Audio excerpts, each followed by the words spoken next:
Welcome to Safe on Deck. For episode 32, I sat down with Captain Dick Catone at his home in Milton, Florida. Captain Catone enlisted in the United States Navy in February of 1962, earned his commission as an ensign in 1965, and after serving aboard USS Forrest B on the gun line in Vietnam, he was selected to attend Navy flight training in Pensacola, Florida. Following completion of Navy and Army flight training, Captain Catone reported to duty at Helicopter Attack Light Squadron 3, the Seawolves, where he flew over 600 combat missions supporting U.S. Navy SEALs, Mobile Riverine Forces, and U.S. Army Special Forces in the Republic of South Vietnam. Following his combat tour, Captain Catone served in a wide variety of flying assignments across the Navy, including as a Huey senior test pilot at NAS Ellyson Field, operations officer at Helicopter Anti-Submarine Squadron EIGHT, maintenance and operations officer at Helicopter Anti-Submarine Squadron 9, commanding officer of Helicopter Anti-Submarine Squadron 11, executive officer of Naval Air Station Key West, and commanding officer of Helicopter Anti-Submarine Squadron 1. In 1989, Captain Catone was selected to serve as Commodore of Training Air Wing 5. In 1991, he took command of NETSAFA, where he managed the U.S. Navy's Security Assistance Training Program for over 136 countries. Captain Catone retired from the Navy in April of 1993. While on active duty, he flew over 5,800 hours, and his numerous individual decorations include 2 Legion of Merit medals and the Distinguished Flying Cross. Thanks for taking the time to listen. In the future, I plan to continue to share similar interviews with both current and retired military aviators. If you have a question or a suggestion for a future interview, please leave it as a comment below. Safe on Deck, episode 32 with Captain Dick Catone. Enjoy.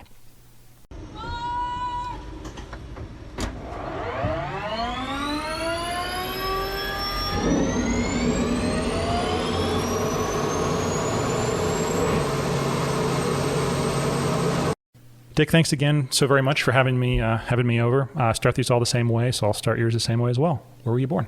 I was born in New York. New York. Tell me about New York. Well, I don't know anything about it. I was born there, lived there for 4 months. It was the first 4 months of my life. My mother was taking care of my grandmother, who was terminally ill. My dad wasn't even there. He was working in Boston at the time. And shortly after I was born, we went out to Portland, Oregon. Oregon, good Lord, from New York to, or what year was this?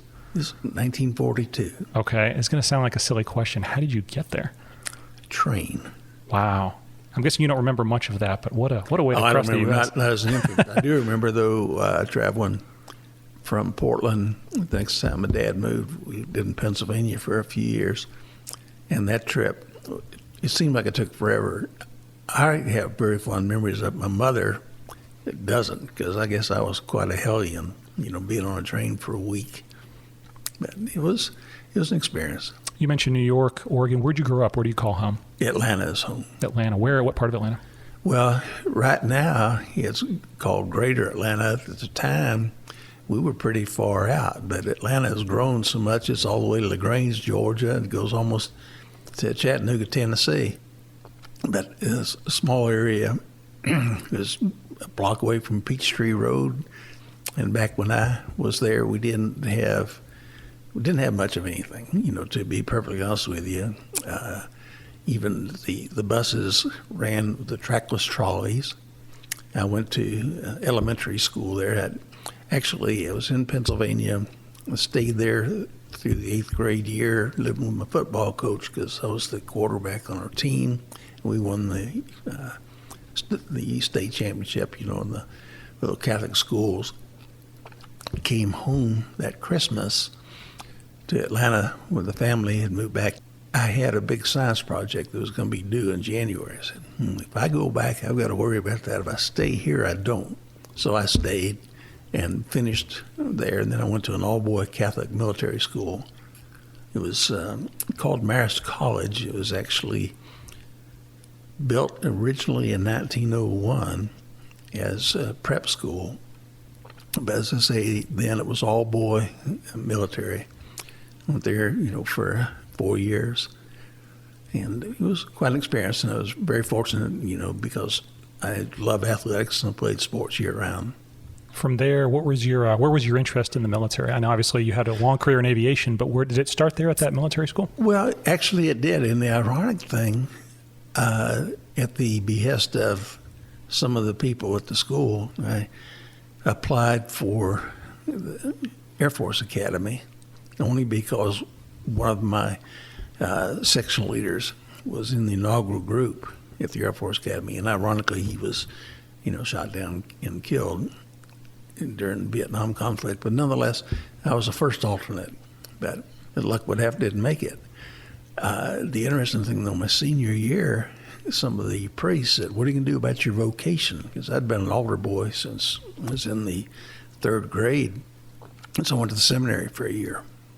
And while I was there, like a lot of people, I felt, I'm not really worthy of this. And the hardest thing, it was for delayed vocations. And here I am, 17 years old. Most of the average age of the people in the seminary were 24, 25. And it was difficult. It was a great opportunity, certainly, because we did everything in Latin. So I had the equivalent of 8 years of Latin, because all of our classes were in Latin. But nonetheless, after about 6 months, I didn't think that I wanted to stay. And the rector asked me, "So will you finish the year?" And I said, "Yes, Father." So I finished the year and then came back home and then went down to Georgia. So you got back to Georgia. What was your path into the Navy from there? Well, what's interesting, I was 18. I had just turned 18, and I wanted to go in the Marine Corps. But I had an opportunity to play ball, at Georgia. And I figured, well, at least ways I can be in the reserves. But there was no Marine unit in Athens where I was going to be playing football. So the only thing we had there, you had Navy. So ultimately, myself and one of my very best friends, we both enlisted in the Navy. What was that process like of enlisting? Actually, it was really quite easy. We had a great recruiter who sat us down and talked about everything. And I was fortunate because of my time at Marist. It's a great prep school. So I had good grades. It was crazy because I had been so sheltered and lived under Attila the Hun. My father was extremely strict. And I've got all this freedom. I was playing ball, played football, played baseball, and I wrestled. But we talked with him and ended up enlisting in the Navy, went to boot camp. And I ended up being the RCPO in the boot camp. That's the recruit chief petty officer. So I was in charge of the company. We won all the competitions, which was not difficult because I had led a drill team when I was in high school. So that aspect of it, it was easy. When you enlisted, did you know where you were going to, we would say maybe track select, or what job you were going to have? Or? Well, this is what's interesting. My goal, I wanted to be a Navy SEAL.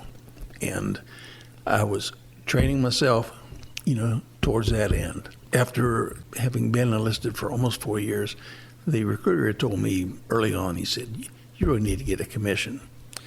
So I went ahead upon graduation, got a commission, and volunteered, qualified for SEAL training. And they sent me back home to Atlanta to await written orders. And my orders came, and what is this? It said NAV Base Phila, Naval Amphibious Base Philadelphia. So because when I was enlisted, I was a snipe. In other words, I was in engineering, I was a damage controlman.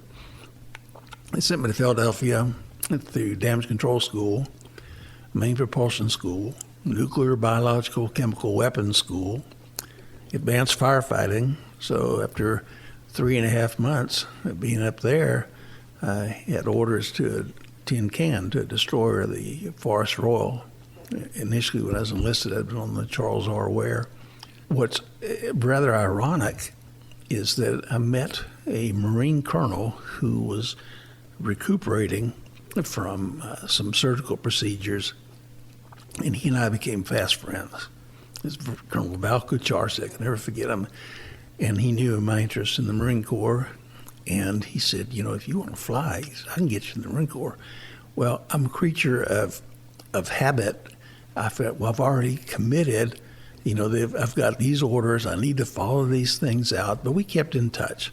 I reported to the Forrest Royal the day I got aboard that I relieved the damage control officer, the DCA.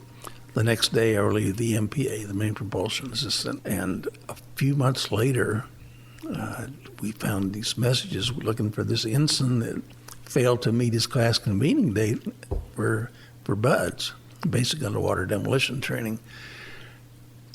And fortunately, the second XO looked into it and found out, there'd been an error on the part of the Bureau. Well, my commanding officer would not release me. He said, put an op hold on me. I joined the ship. We were coming back from the Mediterranean. We had a short turnaround, then went to Vietnam. This plane guard destroyer following the Bonhomme Richard. We were on the gun line.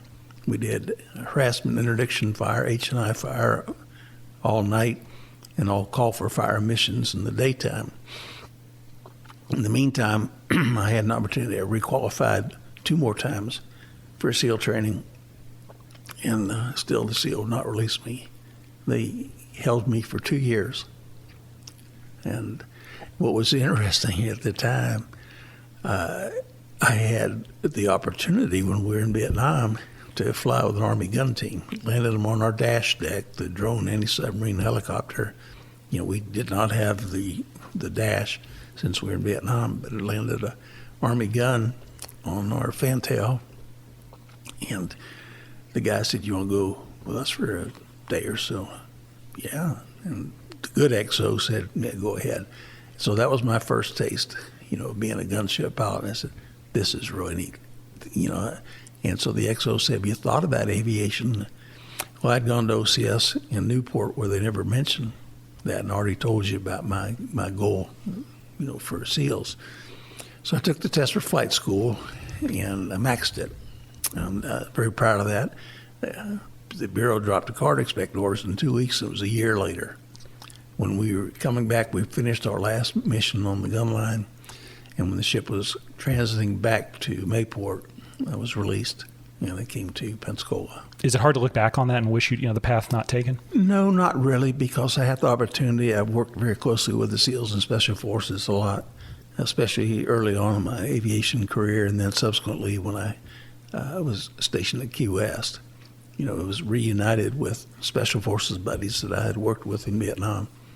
So, you never know. You just never know what might happen. But my relationship with the SEALs was quite phenomenal, and I can tell you about some of the missions, and we talk about HAL-3 later on. One last SEAL question, though, before we get to flight training. You mentioned you qualified for the SEALs multiple times. What was it? Was it a physical test? What was there a little bit more to it than that? Yeah, it was physical. If I can remember, you had to run, I think it was 3 miles in under a certain amount of minutes again, push-ups, sit-ups, swimming, and also the neatest part was we had an opportunity to put on the old Mark 7 deep dive rig, which is the complete suit. It's almost like you're inside of an aquarium. That was so neat. And I asked the guy, I said, "Can I go back down again?" He said, "Yeah." So I'm tromping around in the bay outside of Newport, Rhode Island, because at that point in time, my goal was to go be a Navy SEAL. I wanted to go to Vietnam, be a warrior, and then ultimately come back and be a hard hat diver. But, take a different path. For sure. Well, that different path started for you there in Pensacola. What was it like going to flight training? Well, when I first came to Pensacola, it was really a lot of fun, to be honest with you. It was good news, bad news. The good news, it already had almost a little over 6 years, in the Navy. I had a lot of at-sea time. I understood, navigation, so the difference between aviation navigation, service navigation is no more than the vector. A vector in a service ship might be 15 knots, and a vector in aviation maybe 150 knots. And so to that end, I was able to help a lot of people. I was a section leader and was able to help a lot of my peers. But one thing was rather interesting. One day, I was living in Building 600. That moved into it for a couple of weeks before I was going to be allowed to live off base. It was down in they had a little BOQ bar, and I was talking to a couple of foreign students who were Aussies, who were surface guys, believe it or not. So we were talking about some surface stuff. And a guy came in there, it was a JG, and a lieutenant junior grade, who was, ironically, I don't know if he had any fleet experience, but he started trash talking, surface Navy. Well, I just came from surface Navy. So, it irritated me, and so he starts, chomping at the bit. I was in my uniform. I said, well, tell you what, buddy. I said, in 5 minutes, I'm going to be in civilian clothes. We can continue this conversation. Well, ironically, I started flight school, and darn if he wasn't one of the ground school instructors who he really had it in for me, but I was tutoring people in navigation, and the navigation department head loved the fact that I was helping, and one day I went down there to see him, and this other guy was in there and started the same thing, and the lieutenant commander nailed him. And I thought, that's great. But flight school, what was fun for me was the fact that we had the Goshawks, and the Goshawks was a Navy-sponsored football team, played small colleges, and we had a number of guys who ended up, being teammates. So I said, I want to do this. So I was able to play football for 2 years. We had a little-known quarterback named Roger Staubach, who is a dear friend to this day. We're still friends. But we had a blast because we had our own squadron. We went through ground school in record time. It was myself and 2 Marines. Did ground school in half the time. So we go to ground school, and then you'd fly. Then we go to football practice, play our games on weekends, and they would put on a spread for us after our home games, second to none. I mean, nothing. I'd never seen like this when I was in college, and it was great. The interesting thing, as soon as football was over, then we're thrust back in with the normal students, and they were laying for us. The instructors were. We get the first brief in the morning, the last one at night. We just laughed. Said, "What are you gonna do?" We all knew we were going to Vietnam. That's what we wanted to do. So it was a lot of fun, but. Interesting story, though, with the Goshawks. We played a team from Mexico. It was Mexico Polytechno. We played them in Pensacola, and then we also played them in Mexico City. They took C-54, actually 2 of them, flew us to Mexico City. We spent 6 days in Mexico City. They gave us little meal tickets. We were trading in for tequila. The night we played them, our first string center had tore up his knee, so he was out. Second string center was sick. He got the touristas real bad. I'd never played in the offensive line in my life. I was a high school quarterback, played linebacker at Georgia. So I'm a linebacker, but what the hell, I can do this. And so here we go. We played. And it was so much fun because some of the guys were on the sidelines with tequila. And it really wasn't a contest because these kids we were playing were half the size, of us. We really kind of dominated. But it still was a lot of fun. As a matter of fact, in that game, at one point in time, to a kid who played at the Naval Academy, threw a touchdown pass to Staubach, because Roger wanted to catch one. So. But it was a lot of fun. Yeah, I can't imagine anything like that ever happening today. Well, They did. I played in 67 and 68.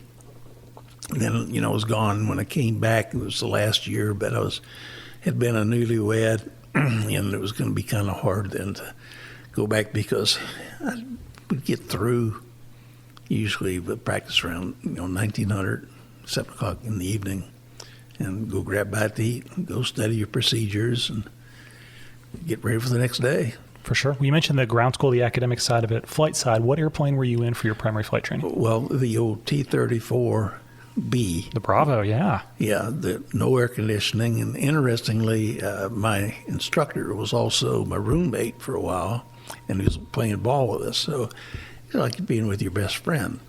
And I'll never forget, one day we had gone to lunch. We were at Softly Field, and they had some Mexican lunch special. And, of course, we ate 8 million tons of Mexican food. And typically, students, when you're doing your turn patterns, you tend to gain and lose altitude, and I was. And summertime, you get all the thermals, no air conditioning in the aircraft. And my instructor said, well, you're gaining and losing altitude when you're making your transition. So we're gonna drop down a couple hundred feet. Now we'll see what happens. Well, the thermals really started happening. About the third transition, I started getting sick. I'd never been sick before or again. And I finally told him, I said, Jerry, you got it. I couldn't grab for a bag or anything, and I threw up. It was all over me inside the aircraft. Well, the worst thing was we finally got back to Softly. I had to clean the aircraft. Then I had to go to football practice. I still don't feel too good, and people were just riding my behind her. So it was a good comical, event. But we finished in the T-34, and then we jumped from the T-34 into the T-28. And what transition, that was, because the T-34 was like a little tinker toy, and the T-28, powerful aircraft. And went through carrier qualifications. Back then, you'd be in BT5. And what was interesting, my class, you go to Barron Field, and you do your field carrier landing practice, FCLPs. And after about the fifth or sixth flight, the LSO, landing signal officer, said, "Didn't you hear me telling you this and telling you that?" I said, "Sir, I've never heard you say anything." He said, "What?" He said, "Give me your helmet." I'd never worn a helmet before starting flight school. Mine wasn't working. Just one ear didn't work at all. The other one just barely worked, so I couldn't hear anything, especially with the T-28. So they fixed my helmet. The next flight, came around, called the ball, and he said, "You hear me?" My gosh. I said, "Yes, sir." Well, the neat thing, I got to lead the flight out. We were going to go initially to hit the Lexington, but it was down. So we went over to Jacksonville, but the weather went bad. In my group, we were the most current, so we'd be the last ones to go. So we went over to Jax, didn't work. I had to come back to Pensacola, and then ultimately carrier on the USS Randolph. What was that like, that first time looking down and seeing an actual aircraft carrier you were going to land on? Oh, it was fun. It was so much fun, because back then you do touch and goes, then you do your traps. Well, the interesting thing, one of the guys in my section, he's on the downwind. He forgot his flaps. Almost all. They gave him continuing stage down and sent him back with his tail between his legs. Another buddy of mine, it was hilarious, he took off the angled deck, because you do a deck run, but the deck run, you're going right down the axial, not the angled deck. He made so many mistakes. The LSO said that's the only thing that kept him out of the water.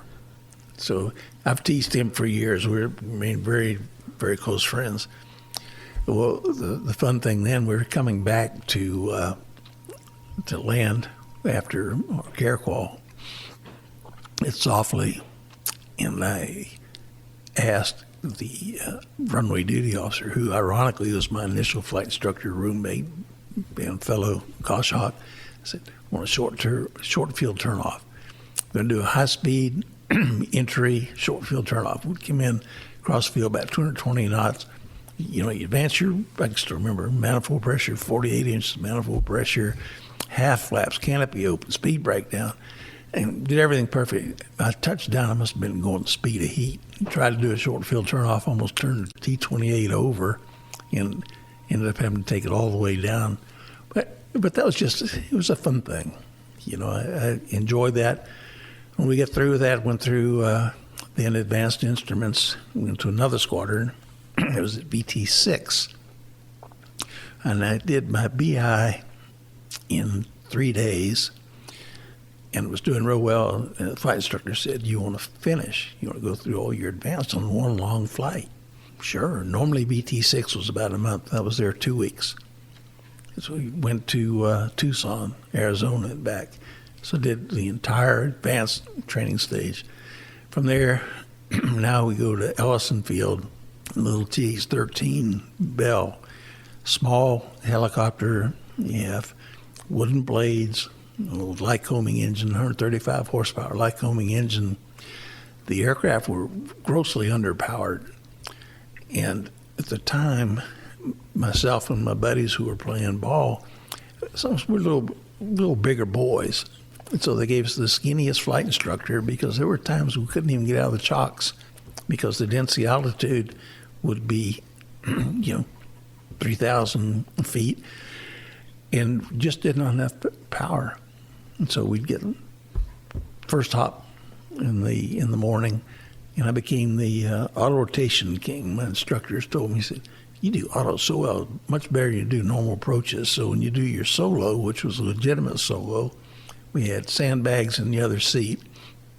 Went to Site 4, and all I did about 1 million autos and some normal approaches and came back.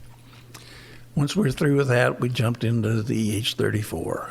And going from a tanker toy to that fire-breathing monster where you're sitting up real high, same engines, the T-28, the old R-1820. What a transition that was. But it was a fun thing. And I had a great instructor. His name was Sachs. He was a Marine, so of course they call him Gunny. So Gunny Sachs and Mike Furrell were the two favorite instructors. And one thing Sachs would do when we get into the auto rotation phase, he made me sing a song.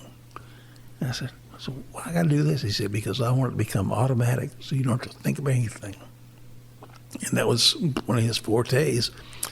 Well, again, when I got into the advanced instrument phase, one of the instructors, Gunny Sachs again, he said, do you want to do all your D stage on one long flight? I said, sure. So we left Ellyson Field and went to Shaw Air Force Base, Cherry Point. En route, we had a hurricane coming up into the Gulf, so we finished everything. Flying back, there were 2 other students, and I was complete. So I'm down in the belly, and it was pouring down rain. The window on the left side of the aircraft had broken, and they couldn't close it. Well, Gunny didn't want to get wet, so he put the student on that side, and he jumped in the other seat. Well, we were about 2 hours out of New River heading back to Ellyson, and he had to relieve himself. Well, the relief tube was down in the cabin area, so you had to pass it up for the pilot. So what I did, I took those little plastic ties, and I tied the thing off, handed it to him. So he starts using it. It fills up, and he was madder than a wet hen. Well, we're in hysterics, but that's just the way things went. We had a good time, and got through, and then the rest of the story starts then. And you knew you were headed to Vietnam the entire time? Yeah, I volunteered for HAL 3, and ironically, when I finished primary, they had penciled me in normally to go to Kingsville, but I said, no, I don't want to do that. I want to fly helicopters. I want to be a gunship pilot, because I had met the then XO of HT-8, who had just been back from HAL 3, Helicopter Attack Light Squadron 3, all volunteers. And that's what I wanted to do. And so I had to go see then Admiral Cagle, who was Chief Naval Air Basic Training, Sinatra. Now it's just Sinatra. And he said, what are you thinking about? You don't want to go down there? And I said, well, sir, the only thing I'd rather fly would be an A1, but the A1s are being phased out, and I can't fit in an A4. And so I said, I want to be a gunship pilot. And luck would have it, I finished, and I got my wings in it was October of 1968. And from there, I went to Fort Rucker. Fort Rucker is the Army's training command. They have 1 million Hueys, and we were trained by young Army warrants. And my partner was a very senior Navy commander who, unfortunately, passed away now. But he was my mentor, and this young Army warrant had 2 students, the Nugget, me, and this guy had about 10,000 hours. I mean, he was automatic. And of course, flying the Huey after the H-34, the rudder control was abysmal, for us, because you're used to the H-34s like pushing on the side of a building. Whereas in the Huey, you got to be so gingerly cautious with what you do. And what's interesting, we got 10 hours of transition and 15 hours of tactics. In 5 hours in the Huey, we were doing full autos at nighttime, unprepared terrain, lighted only by smudge spots. I'm a very strong advocate of the Army helicopter training, because they were training helicopter pilots who were going to be in Vietnam. Was this the Bravo model of the Huey or the H-1? No, this was the Alpha model. The UH-1 Alpha? UH-1 Alpha. It was wow. It had a -9, Lycoming -9 engine, so it was not very powerful. But we did all that, and we would do our strikes at nighttime, and it was a joy. And so it was at Fort Rucker for, I think, a month and a half. Left Fort Rucker, went out to the West Coast, and the favorite thing, you get to go to SEER school, which was an experience. We had the week of preparatory training. Then we went to Warner Springs. It was winter, so there's no foliage. You're already hungry. And what was interesting, the night before we had to go into the compound phase, there was a fellow there whose brother had served under me when I was on the destroyer. His kid just finished SEAL training. So he and we went down, we scouted out the compound. We found one area that was real dark. We dug a little hole underneath the fence. Now, the compound phase, first thing you're on the escape and evasion, and that was very well camouflaged, and another student came upon me and tried to get into my area, and I said, don't do that, get out of here. So I didn't get caught, and then they finally blow a horn, and you turn yourself in, go into the compound, and I remembered vividly the instructor saying, you don't say anything, name, rank, service number, that's it. And we're all naked, and you had to say this stuff so you get some clothing. I wouldn't say anything, so the senior guy in the camp ended up signing for my clothing. And I think it's the second day, myself and the SEAL, we escaped. The deal was, if you escape, they're supposed to give you a sandwich. Well, that was a lie. We didn't realize that. We escaped, come back, and all they did is stick us in the box, and do more water, torture. But I did find out one thing, that if you're arrogant and you don't say anything and let them do what they got to do, eventually they just quit messing with you. And so the last day and a half was just, kind of biding your time until the Freedom Flight came over and we finally got released. But what was interesting, I just thought about this now, one of the instructors, God love him, I couldn't do that. The guy that had been slapping me and knocking me around, he came up to me after we were all through, and he said, I just want to shake your hand. He said, I've never seen him do like you did. I said, you did great. And I looked at him and I grabbed him. I said, I ever see you out here? I said, I'll beat the ever-loving you-know-what out of you. I was not a happy camper. After, I'd rather you punch me in the mouth. Don't slap me in the face. So that was our time in Warner Springs. And then shortly thereafter, flew on, it was a commercial charter flight, to Saigon. Got into Tonsanut, and they would take all the arriving people, and they had this hotel in Saigon. It was called the Annapolis Hotel, and we'd muster there. I spent the night. The next day, I was transported to Bung Tau. Bung Tau is where the Seawolves squadron was initially headquartered. They had 3 days of indoctrination in Bung Tau.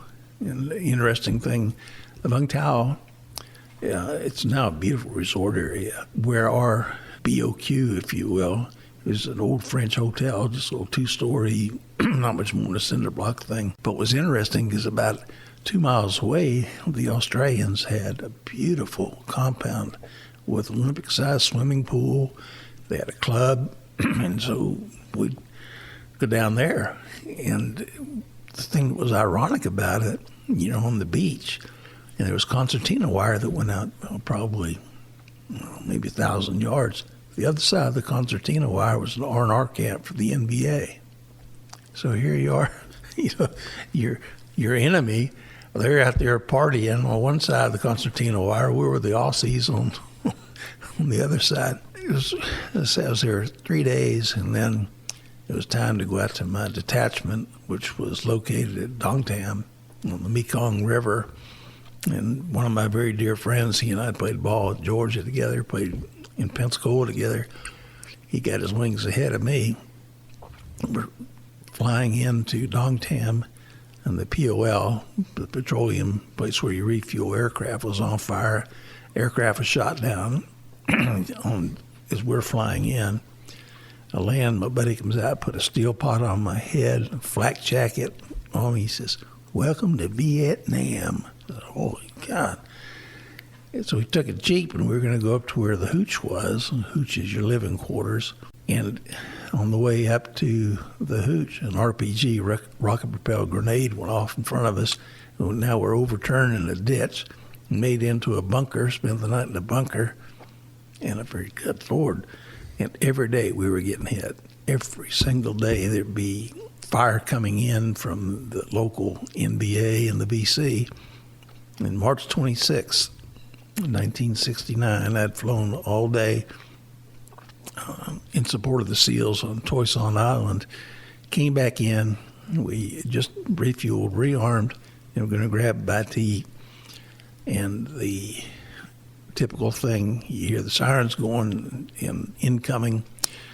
And where we were located, we were just right on the Mekong River. There was the headquarters of the 9th U.S. Division. The north end of the field is where the Army had their helicopters and other aircraft.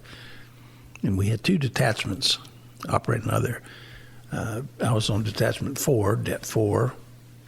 We had Detachment 6, also operating out there at nighttime. Prior to this, we would leave Dong Tam, fly over along the Ban Co Dong River, land on the Garrett County, which is an LST. We call it the Grotte Maru. And we'd stage off of that. But what happened one time, there was an attack on that. The BC launched some B-40 rockets, killed a warrant officer, and at that point in time, the decision was made to move all the LSTs out of the inner rivers, move them out of, on the coastline. So we stayed at Dong Tam, I say March 26. Started about that. Around 1700, firefight came on where RPGs were being launched in, and ended up they hit the ammo revetment. And all told, 850 tons of ammunition exploded. RMK was a civilian contract company. They had big Quonset huts. The overpressure caused those to implode. And I was lucky I was the only one that got airborne. Ran out, manned the aircraft, launched. We lost all the other aircraft. I've got pictures of it. It's just a mess. And the tragedy in that, one of the pilots on Det 6, they tried to get airborne, and the overpressure caused the aircraft slam into the deck. Main rotor came through the cockpit, just cut them in half. So I left there, went to Mukwa, and got a message that said, "Dong Tam is no more, don't go back." Well, first light, I went back down. And the devastation was it was uncanny. Where our ready service Connex box, it's a metal box, kept rockets, and that thing blew a hole about 35 feet in the ground. We lost a couple of guys. We lost our dogs, one of our monkeys, because we had pet monkeys. Needless to say, we couldn't operate out of there anymore, so we went from there to Duqua on the Ban Co Tay River, right underneath the Cambodian border. Operated out of there for a few weeks, and then they sent us from there to another Vietnamese compound, Duqua. Duqua was the headquarters for the ARVN division. We used to call them, it was the Fighting 25th. We call them the Frightening 25th ARVN division. That little compound had some Army, mostly Special Forces, who were acting as advisors, some Koreans, and us. It was our detachment. We had 8 pilots and 8 gunners. We actually had a pretty nice hooch. It was screened in, and they made us, we were the perimeter guard, because you're always getting hit there. So when you weren't flying, you were manning the bunker. That place was interesting, to say the least, because the aircraft were about, maybe a tenth of a mile from where we actually were on this little compound. Well, there was a colonel, we call him the helmet that walks. There's a guy who's about 4 feet tall, and when he bloused his trowel and everything else, you just saw a helmet. You couldn't see anything else. And he had a restriction that no more than 4 to a Jeep. We get scrambled. Hey, we get to a Jeep and get everybody on there and our weapons. And one day, storming to the gate, And the gate guard said, no more than 4 to a Jeep. And one of my gunners, watch this. He just laid down a string of fire, and he opened that gate, and off we went. So we stayed at Duquois for about 3 months, and then ultimately we went to Ben Luck. Ben Luck was a little bit south down the river on the Bamco Dong. And when we went there, it was one of the first of the compounds they were trying to turn over the PBRs, the Patrol River Craft, to the Vietnamese. So we had Vietnamese, we had SEAL unit there, us, and the Seabees who were building things. Interesting sidelight as I look back, they actually, we bunkered in our hooch, and we bunkered in. We had no trailer, bunkered it in. And people said, why are you doing that? We'd already been hit enough in other places, so we took rocket boxes. Our bunker was about 4 feet thick. We put Marston matting, the steel matting up on top, and probably a good 5 feet of sandbags. They had Vietnamese women. We had a mama san who took care of us, and then these Vietnamese women were filling the sandbags, and we bunkered ourselves in because we were getting hit there as well. But that was our home, and we had a beautiful little sign we made. We called it Naval Air Station Ben Luck, home of the Seawolves. But as I said, we operated out of there with the SEALs and Special Forces. Probably 75% of my flying was at night. Yes, it was all reaction. The beauty of the Seawolves, the fact that, well, first off, let me just make a little advertisement for the Seawolves. It's the only squadron that was established and disestablished in theater. It was commissioned, in Vietnam in 1967. It was disestablished in 1972. The squadron, all volunteers, each detachment. As I mentioned earlier, we had 2 gunships, 8 pilots, 8 gunners. We did everything on the aircraft ourselves. Say my debt, most of it was at nighttime, so usually around noon, we'd switch crews. You're on 24 hours, off 24, and from noon till about 1600, 4 in the afternoon, we'd be prepping the aircraft, doing dailies, turnarounds, all the inspections on the aircraft, checking all the weapons, loading everything. And then you'd wait. And a little FM radio, the FM 25, you'd hear that thing and say scramble. Scramble 1 meant that there was friendlies in contact and we're getting pretty well banged up. Scramble 2, they're in contact, we're able to break contact. 3, there'd be enemy activity, in a particular area. So we get the coordinates, the off-duty fire team would start the aircraft, the on-duty fire team would be looking at the chart, see where we're going. And we had no nav aids. We had the little 1 to 50,000 charts. And flying at nighttime, you can't see anything anyway. And I used to tell people, well, how'd you navigate? Well, after a while, you pretty well know your op area, and the welcoming committee would always be there. Fortunately, we had red tracers, and the bad guys had green ones. So when the green tracers are coming up at you, say, this must be where we're supposed to be. And from there, you'll get into the horrendous firefights. Typically, then we had the UH-1 Bravo, and initially we had flex-mounted miniguns that the co-pilot could train and fire. And then ultimately we got miniguns, the XM-21 system. And ironically, the squadron hadn't even got them yet. And I had made friends with attack helicopter company up in Cu Chi, and they equipped my aircraft with miniguns before the squadron even got it. We did a lot of things, that way. The Army was very good to us. I was able to get anything I needed from the Army, and at that point in time, when we were at Ben Luck, we weren't that far from Saigon, probably miles-wise, maybe 10 miles from Saigon, down Highway 4. We could take stuff up there and trade, and we call it ComShaw. I needed flash suppressors from miniguns. We couldn't get any, from the squadron. Went up there, we took some VC flags and, some blood on them, a couple of AK-47s, and traded with the Air Force. Because after any strike, if there was wounded U.S., we'd throw them in the aircraft, and occasionally we'd pick up prisoners, but we'd always get the weapons.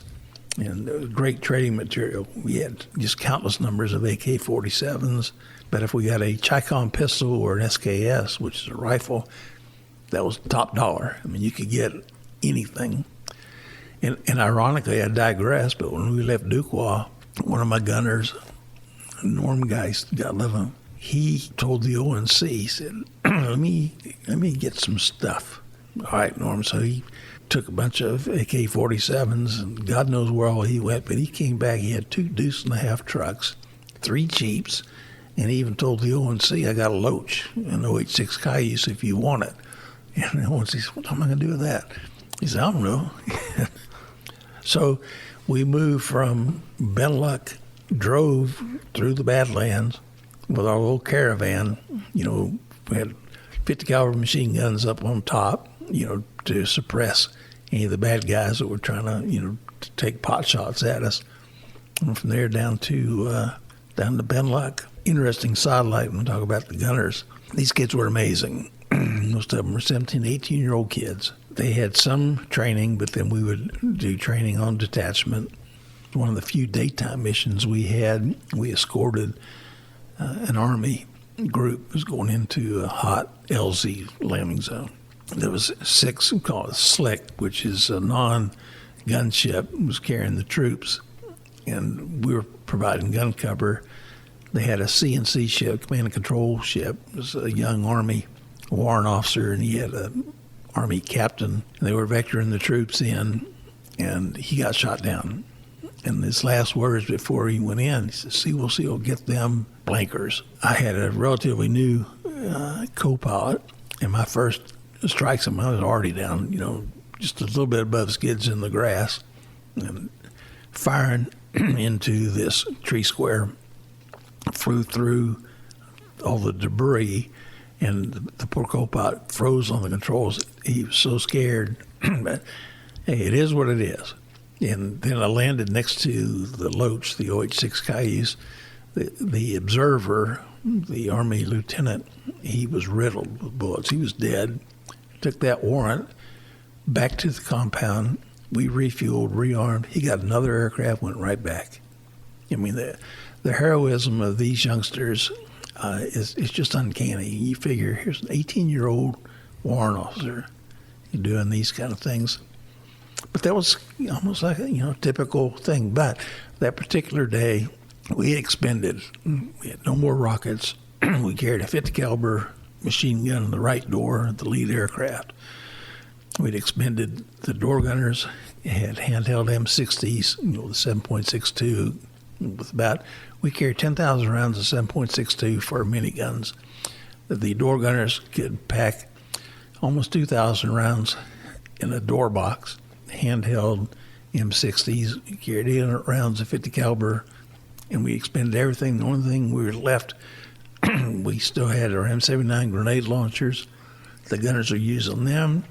It expended all of that. We're down now to grenades, and Pick had pulled the pin on one of the grenades. It was a Willie Peak white phosphorus. When he released it, it had a bad fuse and exploded, took his arm off. And so took him into an Army called the 3rd Surge Field Hospital. It's a surgical field unit, and holding on to his arm, the artery, keep from bleeding to death. And he looked up at me, he said, gee, Mr. Cat, my brother's going to kick my ASS. He was getting ready to go home to be the best man at his brother's wedding. Well, needless to say, he was medevaced, to Japan and then to Germany. And within weeks, he was writing letters to me left-handed. And he ultimately got a prosthetic arm, and then he got a prosthetic hand, but he didn't like it, so he just kept the hook. A real success, on his part. He went back home to Illinois and started his own company. And we had a family. Everyone was doing well. He retired from that, and then tragically he died, I said, a little over a year ago. But that's the camaraderie that we had between the pilots and gunners. It was literally, honest to God, your blood brothers. There was no differentiation. It's not, well, I'm a lieutenant, and you're an E3. Everyone did everything together. We lived together. We fought together. We worked together. And we played. I mean, there was times if we were hard down waiting for the squadron to bring rotor blades up or tail rotor blades, because invariably you had holes on your aircraft, which, by the way, after a strike, we'd come back and we'd patch the aircraft with beer cans and rivets. The fun thing is, in the mornings, occasionally we'd fly to some Army artillery base, and they had these little, it's almost like a Class 6 store. It's nothing more than a tent, but they'd be filled with formaldehyde-laced beer. So we'd get beer and my 2 swine, load up the helicopter, that bring it back to the det. So when you were off duty, we enjoyed ourselves. We had our infamous Jeep races because we weren't issued things. You'd have to appropriate them. Going back, a funny story with the SEALs, I'll tell you some of the combat stuff, but this particular story, we went up to Saigon to get some Jeeps. And we got a Jeep, and we were spraying new numbers on it. Well, we got caught. The MPs caught us. And there's one of the SEALs, Mike Horst, which we then started calling him PR, public relations, because the Army was not happy. And old PR starts giving this Army MP a ration of crap. The next thing you know, we're all handcuffed, and they took us to ComNav 4B headquarters. And Super SEAL, who was on the staff, came down and chewed us out. Said, "What the hell are you guys doing? Hey, just routine." So he said, "Get out of here." So he released us, and we went around the corner, stole a Jeep, and drove back down to Ben Luck, another stolen Jeep. We didn't really steal. We appropriated it. It's just the way things went. But our SEALs were great. It was interesting because the platoon, we had 2 officers and 16 enlisted, and we also had an LD&N. The LD&N was a former NBA fighter.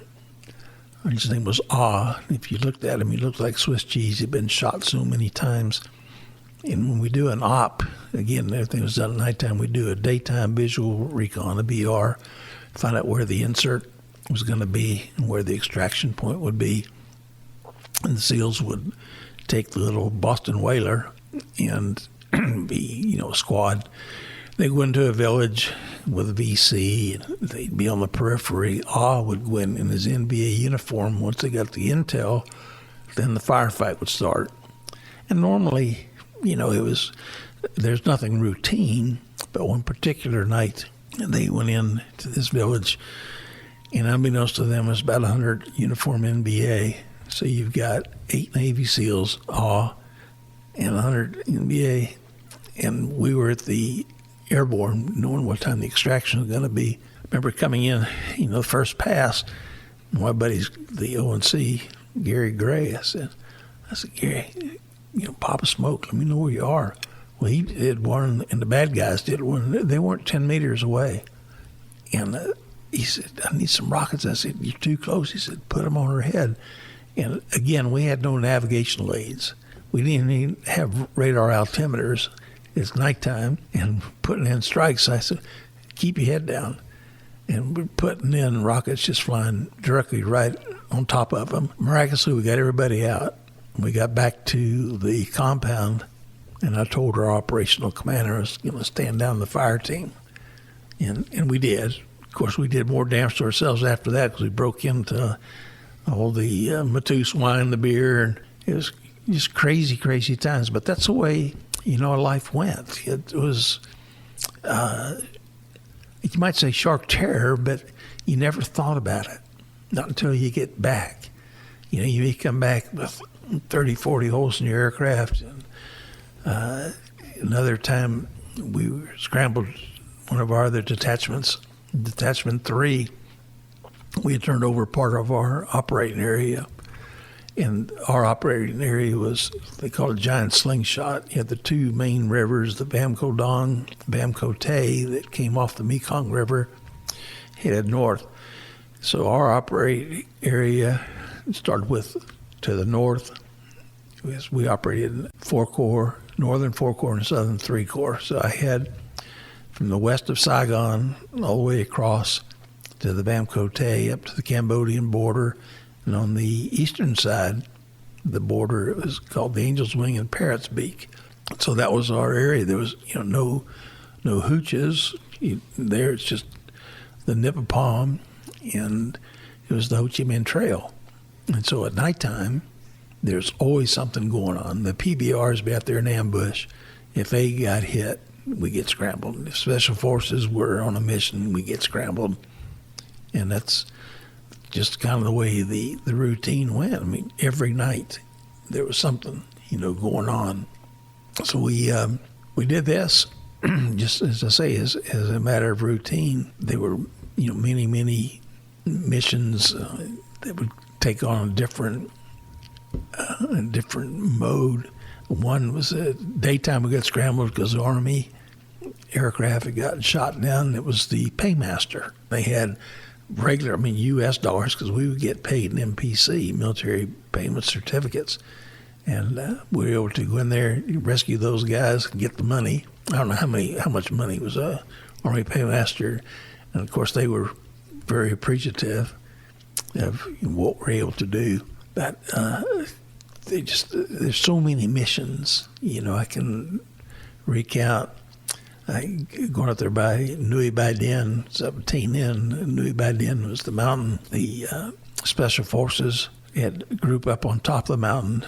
The mid part were all the bad guys. And the bottom, you had U.S. forces. And had to bring some ammunition and stuff. Well, you can't land, so you just put one skid in the side of a mountain and they're unloading it. And you fly down, of course, you're getting shot at all the time. They just, matter of routine. And I mentioned Detachment 3 lost 2 aircraft right at the Angel's Wing. The guys went in, and routinely you'd fly above 1,000 feet, which would keep you out of the range of the AK-47s or your skids in the grass. They were in, they saw something, and they were flying about 200 feet. Lead aircraft got shot down, hit the ground, exploded. The wing aircraft went in and tried to rescue the guys. They were shot down on the ground. We were scrambled, got there probably 10 minutes elapsed time from when this started. The first pass, I can recall flying in, as I say, skids in the grass, and the rounds were actually going right through the cockpit. Why you didn't get hit, it's just a miracle. Unbeknownst to us, an Army slick, when the aircraft was shot down, was in the area, and he rescued 4 of the guys. And one of the pilots, as he was getting in the aircraft, took off his body armor, called chicken plate, took a round right through his heart. He was dead. The 3 remaining guys, one was very badly wounded. I remember seeing him when I came back home, went down to Long Beach. Airman Page, he was burned real badly, and he lost both his arms and legs. And about 2 months after I saw him, he died. He just gave up his will to live. And quite honestly, you can't blame him, at the time. But these are the tragedies. And yet, when you didn't think about it at the time, but when you got back after you landed, you sit there and, you kind of lament a little bit. And there's some humor in, not in the death part, but another friend of mine, the guy that I mentioned earlier, my buddy Wu, he and I were at Georgia together. We were in flight school together, roomed together. The one that I told you gave me the steel pot. He was flying wing for the RONC. And our numbers, since we were Det 4, the first number was always 4. I was 4-4. ONC is always 6, so he was 4-6. My buddy Wu was Seawolf 4-9, and they were on a firefight. And Wu, his engine took some heavy hits, so he lost the engine. So he's shooting Lotto into a rice paddy, and he calls the ONC, says 4649 were hit. The engine's out, going in. And the ONC says, Roger 49, be advised, you're on fire. And Wu just said, well, get me out of here. Well, I had an aircraft went down there, we got Wu out. And when you go into a rice paddy, the typical thing, you man 4 corners just to protect yourselves. Well, the gunner was a small guy, and he grabbed his door box, his M60, he jumped out of the aircraft in the rice paddy, damn near drowned. So they scattered, and then he said, how the hell is this? And went back to the aircraft, and we got him out. Well, that evening, we were sitting around talking about it, and we said the worst thing about it, he got his brand new orange socks all dirty. Because since we were on detachment, you wore whatever you wanted to wear. Our mama son made, we call it mailbag trousers. She took those nylon mailbags and made shorts for us. So when you weren't flying, you just wearing shorts. And Wu enjoyed having psychedelic-looking socks. He'd wear this thing, and again, because the squadron would never come out to the Badlands. The squadron was volunteers, and we were volunteers from the squadron. You know, the detachment that I was on, like Wu, he grew a Fu Manchu and cut a tonsure on another guy, and everyone looked different. You know, but no one's going to mess with you. What the hell? I mean, who's going to say anything about it? Was it the same with the folks that you supported, the SEALs and the Army Special Forces? Yes, and so we did so much, and the Special Forces guys. One time, just inside the Angels Wing was flying at night, there was an operation called Duffel Bag. And what they did just underneath the Angels Wing in Parrots Beak, it was the infiltration route for the NBA to resupply Kamau all the way. The Kamau Peninsula is the southern part of South Vietnam, the southern part of Four Corps. And it was the trail that they would use. But they had a staging area, the NBA, just inside Cambodia. And I made a talk a few years ago, and I said, the statute of limitations over. But I said, yeah, that's all right. The Special Forces had Big Eye. You know, it was a big set of binoculars with infrared, and they could see the staging areas, all kind of stuff. And they told me, I got that. So I climbed to 4,000 feet, which is difficult, in a fully loaded UH-1 Bravo, salvoed everything. And boy, there were secondaries. It looked like the 4th of July.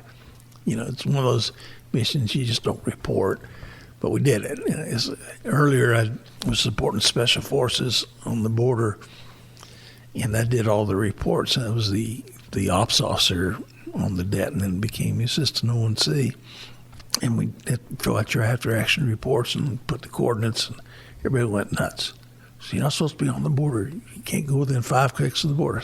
Okay, fine. So from then on, all after-action reports, I did them all, and I put the coordinates wherever the hell we wanted to put them. Because if your guys are in trouble, you're going. And if they're across the fence, you're going across the fence. You know, that's just the way we did it. Fast forward just for a minute. That Special Forces group, 20-some-odd years later, or 15 years later, I guess, when I had Key West, I checked in. I was there 2 days, and one of the Special Forces guys came by, and he said, you were Seawolf, weren't you? And I said, yeah. Because I'd never met him personally, but he knew from how I talk and how he talked. He was a group that I had been supporting. So we became fast friends. We go diving every weekend together. I spoke at his retirement ceremony, and fortunately was able to build a new site for SWOFO, the Special Forces Underwater Operations Training Center in Key West. We got the funding to build that for the guys. So that camaraderie never leaves. You know, it's amazing. As I say, that was probably the highlight, really, of my 31 and a half years in the military. I mean, many, many more missions and things that we did. And, another one that's rather interesting. If you ever saw the movie The Deer Hunter, to me, that's the closest portrayal of what Vietnam was like, especially when you saw the cages. This is one time we put in a strike and picked up some enemy, troops. Geist was my gunner, and we were flying, go to the Special Forces compound. We were able to do it. The friends of mine who got out, you had no one to talk to. Nobody could identify with what went on, what you see, what you did. It's really tragic, when you get right down to it. But we had fun times. Wu and I took an aircraft back down. The squadron moved from Bangtao to Bintui. Bintui was on the Mekong River. We went in there, had to spend the night. But you bring the aircraft in when they had to have heavy maintenance. They give you another one, you take it back out to the deck. And what was nice in Bintui, you had real food, because we ate LRP rats, long-range patrol rations. The Army would fly, they call it a mule in once a month. It was just a big tank on wheels. Chinook would bring it in. That was our fresh water. You just take some of that, put in this little bag, and squeeze it around. That was, your chow. We had a mama-san that was with us at Longtam and went with us to Mukwa, went to Dukwa. We took her down to Benelux. Her husband had been killed by the VC. Her sons were also been killed. She was probably, I don't know, maybe in her 30s. I have no idea. She was our mama-san. She took care of us. She cooked, rice and whatnot. Of course, she make her use the good water rather than the river water. What's interesting, the way the villages are, the headwaters of a village, they would use that water, the Vietnamese, for cooking and eating and whatnot. Just down from that would be where they might bathe, wash their clothes, and the animals. Well, that same stream, you go to another village, so that's kind of the way it was. And that's why, malaria is real big there. We had to take the big pill once a month and then daily ones. If you didn't take those things, you're going to get sick.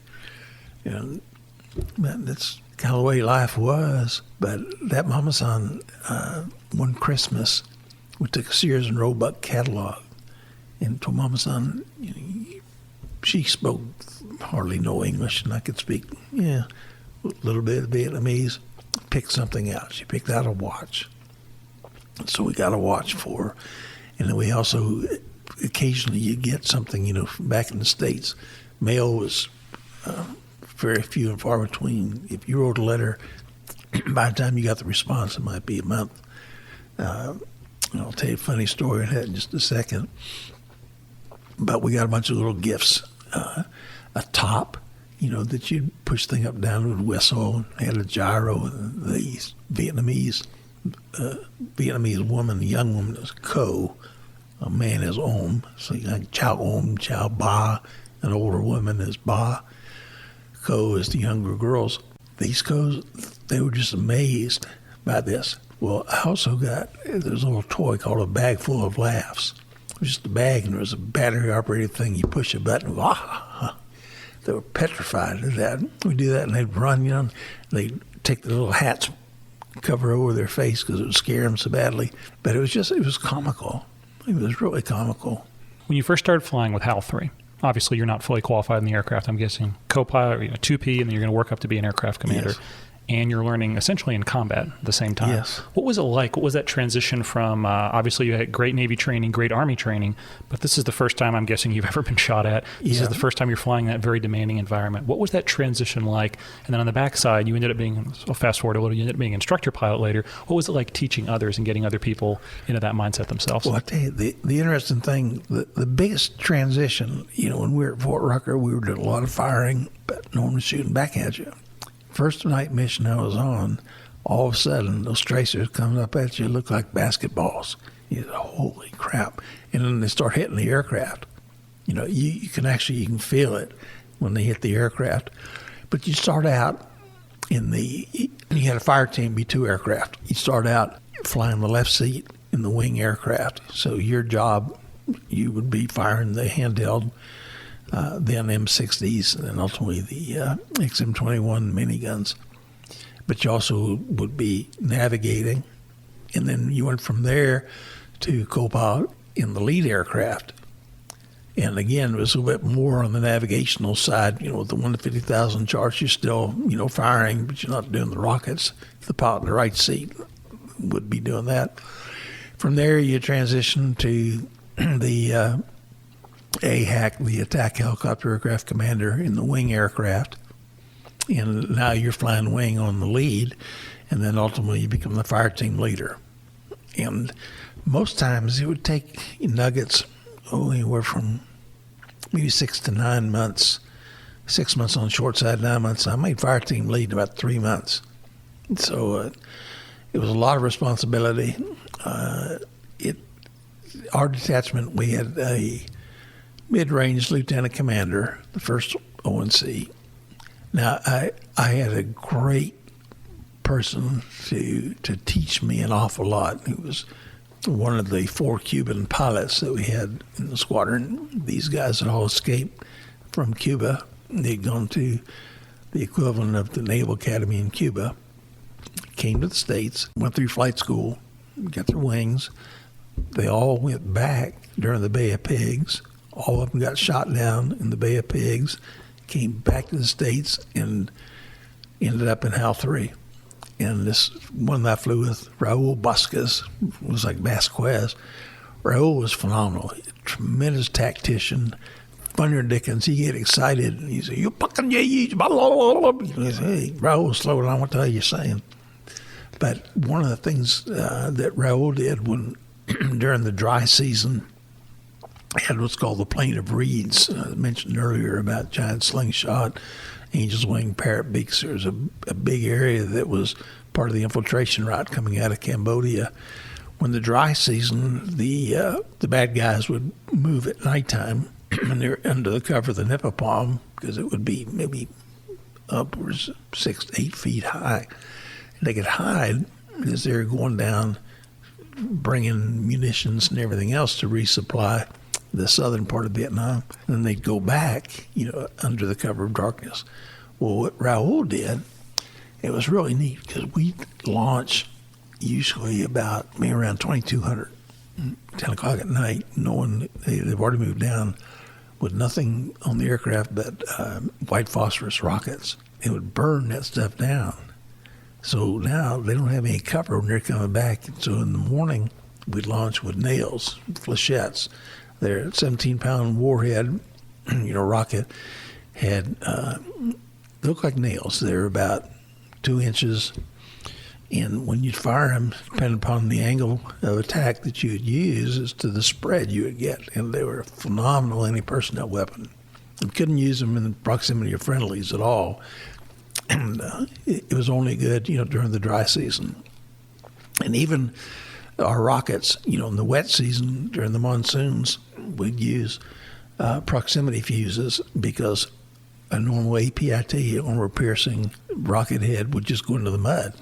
You might get somebody dirty, whereas if you have proximity fuse, it'll explode, and that's the weapon we used. So it was a lot of the tactical things that you weren't taught. There's nothing to really read. You picked up from others, and this is what we would pass on, to the new pilots who would come. And the same thing, our gunners were phenomenal at teaching the other gunners, because when you're firing an M60 out to the side, you can just, due to the airflow, you're going to get a bend. And even firing your rockets, you had to make sure you're in balanced flight, because if you're not balanced flight, it's going to skew off. And you could feel it when you fire a rocket. And if you ever salvoed, it would almost turn the aircraft sideways. And when the 50 would fire, we were supposedly restricted from firing 30 degrees from the nose. But I tell my guys, just stick that thing right beside my head, and get into a firefight, and I'd start flying down the enemy tracer fire. They could pump off the 50 rounds. And what that does, that's going to keep your head down. And then you start putting your rockets in, and I'd brake, and your wingman is going to be firing right underneath you, and you brake back around. And tactically, if it's a tree square, you look at that and you figure out where the enemy is, to keep cover for yourself as best you can. You don't ever want to expose yourself, because you get into a turn, you've exposed yourself. That's the way things would go. But occasionally you had a new gunner. Time we were in a firefight at night. My buddy Wu was my wingman, and we were taking heavy fire, and we broke. You call your brake. I might say, deck end's going to be 270, 4 darts left brake. On target. Braking. As soon as I brake, he's got to be firing underneath me to cover me. Well, my gunner on the left side was an inexperienced gunner, had his foot up on I remember what we called it, a pole. He got target fixation, and he ended up continuing firing. He shot himself in the foot, shot at the pole. He got the door jamb in the windscreen on the port side, almost killed my co-pilot. And I didn't know how he got hit. He was screaming, he was hit. And I told him, I said, well, buddy, gunner's hit. Well, what had happened, though, he just got fixated on the target. So it was his own fault. Things like, that can happen. You just, you don't know. And I've flew through bad guys before. Some bad guys broke from a tree line. It was a daytime mission. The guy was, I don't know, maybe 500 yards, off the nose of the aircraft, and hit him. And the rocket just exploded. We flew right through it, what kind of splatter all over the aircraft. You just put on your little wipers and go from there.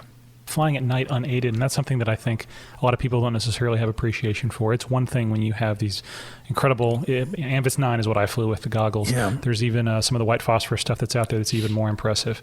This is all night, unaided, and again, you're not just straight and level at 3,000 feet, you are down low.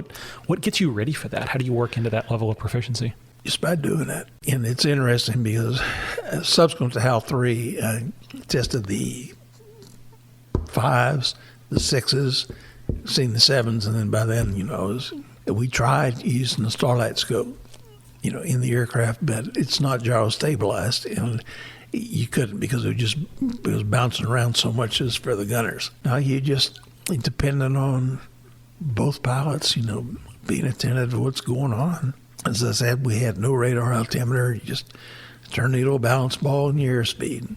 And our sights, they had a reticle. You pull your sight down. In the daytime, we would bore sight, both our rockets and also the the guns. It was difficult, yes, to be sure. But after a while, if you did it enough, you felt a little more comfortable. The tough thing is when you're flying the monsoons or just pouring down rain, you can't see anything. The only thing you don't have to worry about hitting anything is there's no buildings, and nobody else is going to be dumb enough to be flying then. Just keep your wingman in sight. And I'll tell you about my last mission. That was pretty hectic.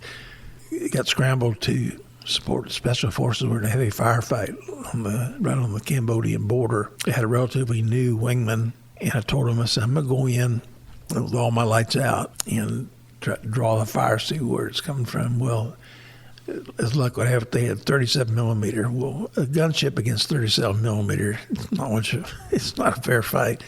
And first pass, he hit my rocket pod on the right side. Before I could jettison it, my gunner already jettisoned the pod because it was on fire. Smoke checked the whole instrument panel. It was all shot out. So now you have no gauges. You can't see squat. Well, my wingman, he kind of turned turtle, and he left. And fortunately, another detachment heard what was going on. They were not too far away, and they came and covered me. And I went into Muckwater rearm, and I got recalled because we got the special forces safely out of the area. But now I'm mad. I'm going to go get those guys. Our operational commander recalled me because I was supposed to leave the next day. And I flew back to Benluck and landed, and he handed me a beer, and he says, "You're retired." I said, "Yes, sir." Well, the next day, a swing ship, just an Army hotel model, was going to come through and go to these various artillery bases. It's kind of like a bus taking people, and it's going to take me down to the squadron to check out. I told the ONC, I said, "Let me just take this shot up aircraft down and bring this one back." He said, "All right." Well, that swing ship went to 3 other arty bases, slung a blade, and 14 people were killed. So you talk about fate. He said that I had a lot of guardian angels. Said the good Lord took all the guardian angels that pissed him off and said, "You got to guard this idiot." Why am I here? He had no idea. It was just like, there'd be times he'd come back and there's holes all in the aircraft, and why didn't he hit me? Whereas we lost 44 guys in the squadron who weren't as fortunate. So, you never know. I don't think about it a lot. I do when I think about, my fallen brethren. But as far as me, I was just lucky. You never know. The interesting thing, remember I told you when you first get into Vietnam, you go to Saigon, you're in the Annapolis Hotel. Well, 3 of us were going to be going home freedom flight. Same 3 buddies of mine from flight school. We had gone through so much together.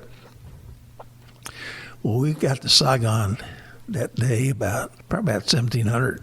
Well, rather than go hide in the Annapolis Hotel, we said, "Oh, the hell with this." We went down Tudo Street in Saigon, hitting all these bars and things. We got back to Tan Son Nhut about 4 in the morning. Supposed to, show up at 5. We're wiped slick. It didn't have anything because all my stuff had already been destroyed. So I come home just wearing some jungle fatigues, and we laughed and laughed and laughed and get on the freedom flight and made it back to San Francisco. And another friend of ours who I just had lunch with yesterday had been shot down, and he was recuperating in the hospital. And that's when I saw the other kid that I mentioned that had been so badly wounded. But he and his wife met us there. And next thing, I remember going to Chinatown, and the trolley that was on hit a car and jumped the tracks, and the fireworks are going off. I'm thinking we're taking income. I'm diving for the floor. Oh God, that was pretty traumatic. But as far as having like night tremors, I've never had any. And again, I think it's because the group that I was with, and the fact that we could all get together and just laugh about some of the dumb things that we did, as well as some of the missions that you were on. But it was something, because I had a little over 600 combat missions in my 13 months. So, Dick, I think any time coming home from something as much of a whirlwind as Vietnam, it's got to be a transition. But when you got back to the U.S., where did you go next in your career? Came back to Ellyson Field, and that was an experience because the day I checked board was on a Friday, and I was rewarded. It was Easter weekend, so they gave me the duty Saturday and Sunday.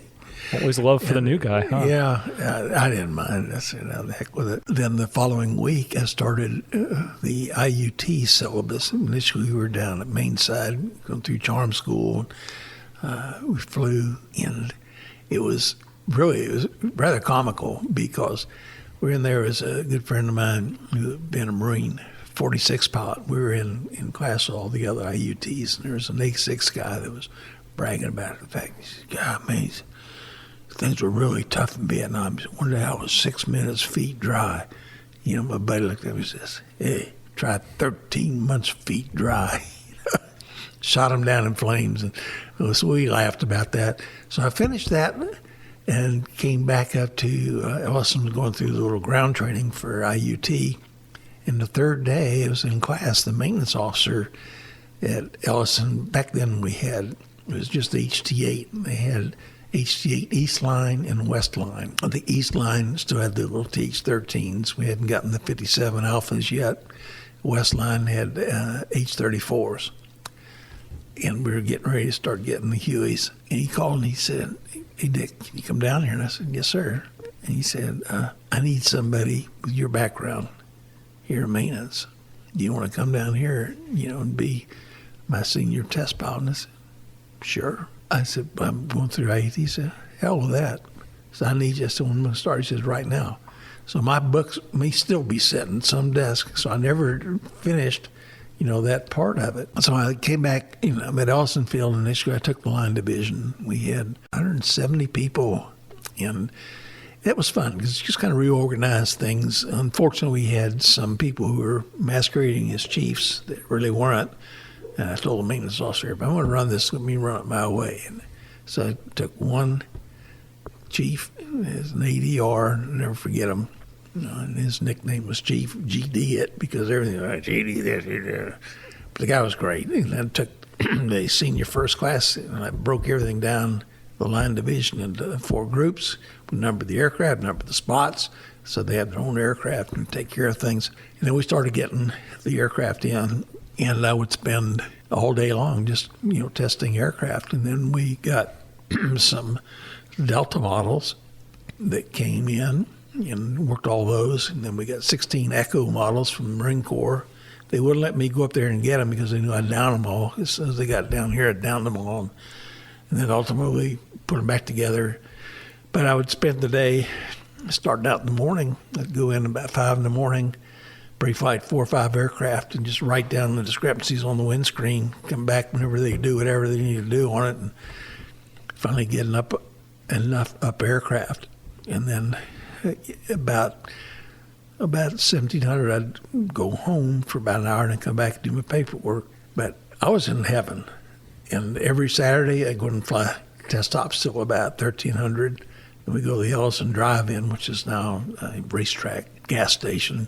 And a lot of times at nighttime, I'd take my guys and we'd hit some of these little places like Crowbar and The Last Chance. But I had the line division for about 10 months. And then I took aircraft division. And then had another maintenance officer wanted me to take over QA. So I took QA, then I trained a number of pilots. And every one of my pilots, I sent them to Fort Eustis, and every one of them came out number 1 at Fort Eustis, which is the Army test pilot helicopter place. I was also fortunate because I wrote the test manual for all the Bell products for the Navy and the Marine Corps. I was working with the Marine Warrant, who was at HML 267 on the West Coast. We literally wrote, the test procedures because they didn't have anywhere, still using Army pubs. I had an opportunity to work with the guys at Bell and got to fly the King Cobra, which was in competition with the Cheyenne and the Apache. Well, the Apache's the aircraft that ultimately came to pass. What's kind of interesting, about that time I had, like a lot of people, I was kind of 8 years in the service and I was thinking about, well, what should I do? I talked to my dad because I had 2 jobs offered, one with Delta and the other with Bell to be an experimental test pilot, which obviously would have paid a heck of a lot more than an 03 was getting paid back then. And my dad just said, do you enjoy what you're doing? I said, yes, sir. He said, then why change? So I didn't. And then the rest is kind of history. I had a great time at Ellyson. I flew over 1,000 test flights. And I would demonstrate things to people. And a very dear friend of mine, an ex-Hal 3 guy, was head of rotary wing at Patuxent. They wanted me to come there, but the detailer said, you got to get your warfare specialty. You don't have time. And same thing, postgraduate school. I was selected for, it was one of the scientific programs. I don't know what the heck it was now. But again, he said, you don't have time. You got to get 2 tours in your warfare specialty to be eligible for command. What's that mean? And he said, well, Lance was just starting. He said, Roy, you're too junior to go as a department head because I had selected early for lieutenant commander. You're too senior to go as a nugget. So then what are my options? Can I go to HC7? He said, no, I don't want you going to HC7. I want you to go to HS. I said, what's that? He told me, where is it? They were in Newport. And I hated OCS. I hated Newport with a passion. So I said, all right, I'll go to San Diego. But before we get there, just talk just a bit about Ellyson. That was fun.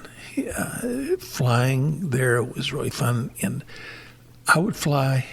I didn't have a number of students. I would take some, like on instrument flights, I'd go on a weekend just so I could stay proficient. But the main thing I was doing was instructors, if they had a problem with the student, I'd say, give your student to me because I've got unlimited aircraft. I can do whatever I want. And I'd take students out if they were weak on auto rotations. And at the time, I was the only pilot at Ellyson authorized to do auto rotations, which I thought was stupid. So I got my other test pilots and got them certified. Then I certified the stand pilots. And they were allowed to, but they were average instructor pilot back then was not allowed to do a full auto. And why was that? Do you remember? Because of the paranoia of, well, somebody might get hurt. We might bang an aircraft. Well, we had a guy who had an engine failure in a TH-1 Lima, and the guy did all the procedures right for a power recovery. He gets to 75 feet, now he runs out of ideas, altitude, airspeed, didn't know what the hell to do. He passed up so many areas because he's just going straight ahead. Ended up, he went through some trees and it destroyed the aircraft. Fortunately, he nor his student were hurt. And it's ridiculous because I would demonstrate autos, with the stand pilots. I go across the field VMAX and say, you cut the throttle wherever you want to. And I demonstrate pop-up autos, side flare, be at altitude, go to 0, and show them what you can do. Just manipulating the aircraft and using the aircraft. There were so many things that could be done with a Huey that people just didn't realize it. It was interesting. I'd pick up any aircraft that was going down for whatever reason. I don't care. It's a fuel problem, hydraulic problem, jet lights. I always take good aircraft, give to the instructor, and I was given the sanction of authorizing one-time flight to bring the aircraft back. One time we had an aircraft that jet light, and it was on the interstate. So I went there, cleaned the jet plugs and determined I could fly it back. And getting ready to take off, Highway Patrol had traffic stop with some idiot decides he's going to fly alongside the helicopter. And if you recall, you get in the helicopter, as you're going in translation left, you drop a little bit. Well, this guy's running underneath the rotor system, so I swerved, keep from hitting him, and I only flew with a crewman. And he said, wires. He thought I flew over him. I didn't. I flew under the wires on the interstate. So I have a very strong affinity for wires. I sure as heck don't want to hit them. But it was interesting because we had one aircraft, one of my pilots had flown it, and he told me he was picking up a lateral vibration at airspeed. Well, on the Huey, you can't, because the lateral manifests itself as a vertical. And I said, well, let me fly it. So I took the aircraft out, and I came back, and I said, it feels like the tail boom's fixing to fall off. There's 4 bolts that hold the tail boom on a Huey. 3 of them were cracked. And so that's exactly what was going to happen. There had been a warbird that had come back, gone through a RADMAC, and then ultimately, was put into the fleet that we had. So I examined all the aircraft and found out, what was going on with those. I had a Bell service engineer, kind of like a tech rep, and he crashed in one of the very first UH-1 Alphas when he was a test pilot. And the guy had a wooden leg, from the injuries. But he and I would sit there for hours, about the aircraft, because I could tell you the tolerance of every bearing. We had to detune all the Dash 13 engines and the TH-1 Limas and to bring them down because they were going to burn up the engines. Well, if you recall, you have to top an engine so you can detune it. Well, we didn't have test cells. And it was wintertime. Well, in order to top the engine, you had a restriction on the aircraft of 50 pounds of torque for the gearbox. So I'd set 50 pounds of torque, climbed directly over Ellison, higher and higher and higher. And we had a brand new CO. And remember I told you earlier about my mentor that went through Fort Rucker with me? Well, he's now back at Santa Barbara as the maintenance officer. And we're in this meeting, and every year I had to put in for a waiver because according to NATOPS, you had to wear a parachute above 4,000 feet if you're on a test flight. It's back in the old days. Well, the TH-1 Lima is not configured for a parachute, and I said, you can't do that. Well, the CO says, we never get above 4,000 feet anyway. And I said, well, yes, sir, you do. And he said, well, how you go? Well, ironically, the day before, I was at 21,500 feet because I couldn't top the engine because it was real cold that day. And this guy, he about died. He said, what'd you do for oxygen? I said, it was easy, Skipper. I said, we took a deep breath passing through 10,000 feet. Well, my buddy, the Santa Barbara maintenance officer afterwards, he laughed and he said, why'd you tell him that? Hey, I said, you know me. He said, we're going to get you test cells. And we finally ended up getting the test cells, but we got all the aircraft up and never missed having enough aircraft, for the squadron to fly. But as far as the instructing thing, as I said, I didn't have the luxury of being, we call them, the pit pukes, but those guys had a hard job, flying. And a lot of them, some had been NAVCADs, so they were going to school, flying, 3-4 flights a day. But I enjoyed the opportunity to instruct some of the instructors on some of the nuances, with the H-1. A lot of it, like I said, my forte was in full auto rotations and also showing them how you can fly manual throttle. Because one thing I didn't mention, we were talking how 3 had the tail gearbox shot off, in order to get the aircraft back, it had to fly a manual throttle to keep the yaw under control, bring it in, and just did a running landing, on the Marston matting. But the Huey was, a great aircraft. It was my favorite aircraft of all that I've flown. I've had the pleasure, when you count type, models, and series, I've flown 34 different 9 fixed wing, and the rest were all rotary wing. So it was good. But nonetheless, so here I am at Ellyson and getting ready for orders. And the detailer, told me about the warfare specialty thing again. And he was really looking out for me. And so he sent me out to the West Coast, and I was going through the RAG. And I didn't like how they were doing their auto rotations in the H-3. They would do power recoveries, and they had to recover by 35 feet. And I said, why 35 feet? That's the most critical part in auto rotation, plus the way they were doing it. They bottomed the collective, maintained, NR in the auto rotative flight, but then go into the flare and let the RPM build as high as it would go. And I said, you got to fly the aircraft all the way to the deck. I said, you can do flawlessness. No, you can't. One day, conditions were super, and I did one. And so my NATOPS check, pre-NATOPS check, I'm going through the RAG. I had to fly with the XO, and I did everything their way. And he said, now show me a Dick Catone auto. And I said, yes, sir. I said, what do you want? 360, 180? Because they weren't even doing those. And show them, about using the collective, maintain, a good rotor RPM. Also, I said we should be recovering 5 feet. And so we ultimately started doing that. Then I flew my NATOPS check with the air pack evaluator, and then ultimately took over as air pack evaluator. Then I went to HS-8. We were the first squadron to get into what this thing called the CV concept, because heretofore you had CVSs where you had the S2s and H3s for ASW. Well, they were going to start integrating the CVAs, making them CVs where you would have ASW capability. And so we were assigned to the Kitty Hawk in the air wing out there. It was 2 HS squadrons, 2 VS squadrons. There was too many aircraft. So they ended up just picked one of them and ultimately went aboard Kitty Hawk. And that was fun. I enjoyed that. It was a good tour. The CO and I became very good buddies. He'd played football at Georgia Tech. I played at Georgia, albeit a number of years difference. So he'd always invite me to come to eat with him. And everyone asked me, what the hell are you doing? I'm going to chow with my buddy. And our car crew was from the South as well. And his wife, we were at some function, we were talking, and she really got a big kick out of me, yucking it up. And so the Admiral would always want to come down, and see us. It was fun. But an interesting thing on days on Kitty Hawk, we were coming back in North Island once, and the weather was so bad. The harbor pilot, you couldn't see anything. They couldn't see the buoys. And I told the skipper, I said, I can see them.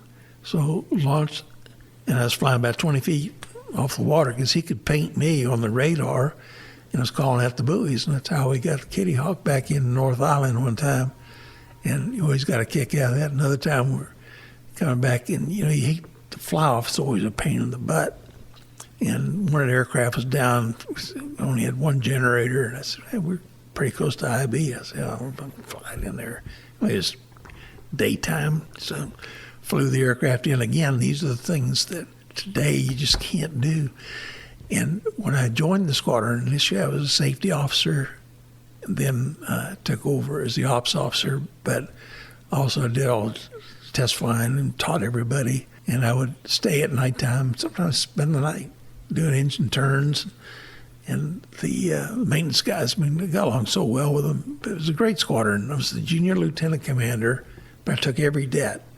And that's how I became the ops officer, much to the chagrin of some of my peers.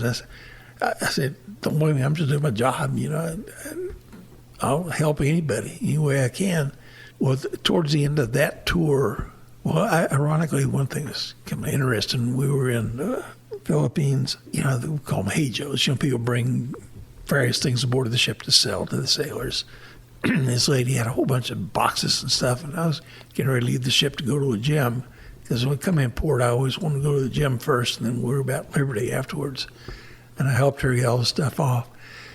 And so she invited me to come to lunch with she and her husband. Well, I'll be darned, her husband was the mayor of Olongapo, so Mayor Lupomano. And I went to their home, played pelota on his pelota court. A couple of days later, he was having a banquet. We had a brand new cargo, and we just had a change of command on the ship, new CO. Well, the mayor sends a vehicle to pick me up at the carrier, and we go to the Marmont 3. It was outside of Olongapo, real nice resort area, big dinner. The mayor's sitting there at the table. I'm sitting to his left. The admiral is to his right. CO of the ship is to his left. And the new CO of the ship said, "Who are you?" And I said, "I'm Lieutenant Commander Catone. I'm an ops officer." And he just says, "What are you doing here?" I said, "The mayor asked me to come." It was hilarious because I wondered, what in God's name are you doing here?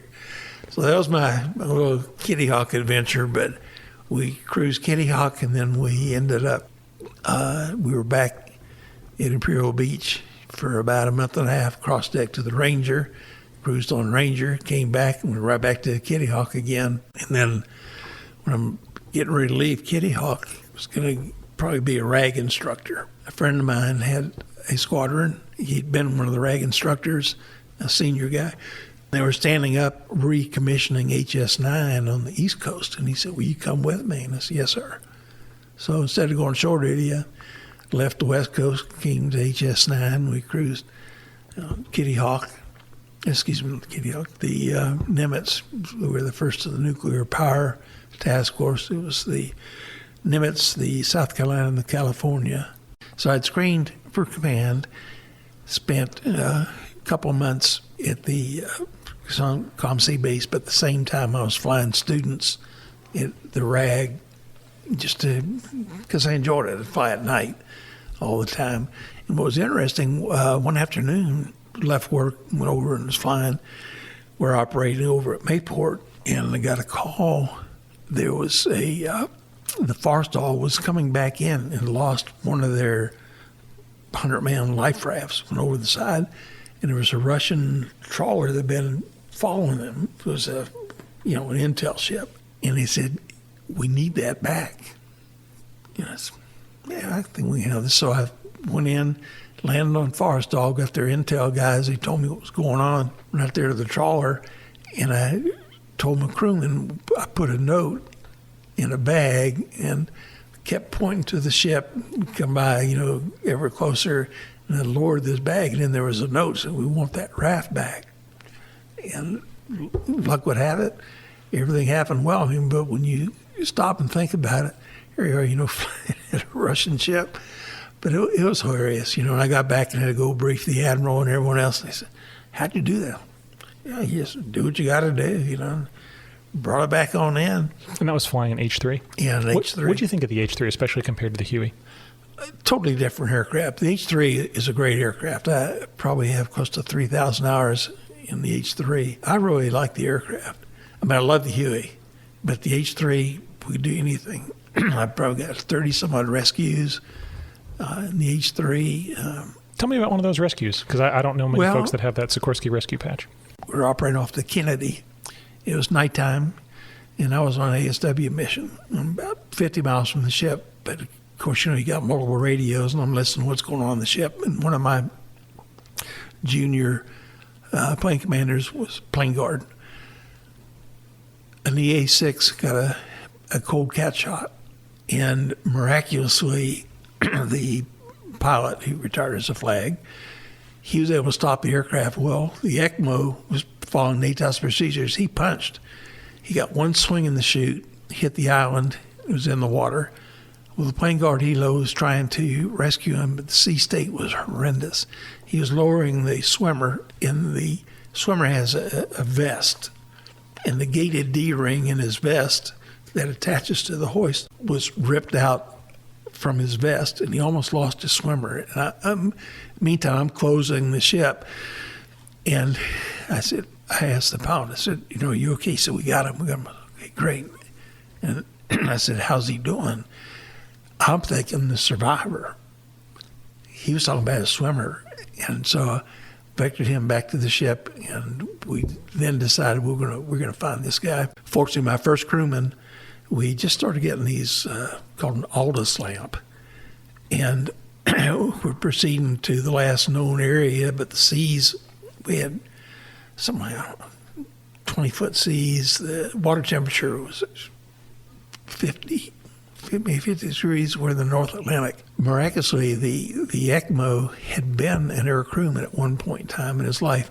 He was probably the only fixed-wing guy in the air wing that had any reflective tape on his hard hat. And using the Aldous lamp, we saw this glow come right back at us. As I'm closing the area, I told my swimmer, I said, this is really going to be horrendous. What do you think? He said, we'll go for it. We'll go for it. And I said, well, I'll tell you what, I'm going to lower you partway on the hoist, and then you time the crest and trough of the wave, to get to him, because this guy is spaced down in the water. I had a relatively new co-pilot, because I like finding new co-pilots to train him. None of the magic stuff was working because the seas were so bad you couldn't do an automatic approach, so I'm going to manually hover. And again, when the sea stayed, here's the swimmer, the crewman in the water in front of us one moment, 40 yards behind us the next. Finally, lower the swimmer. He goes into the water. He's a very strong swimmer, but it was almost 45 minutes before we could get him.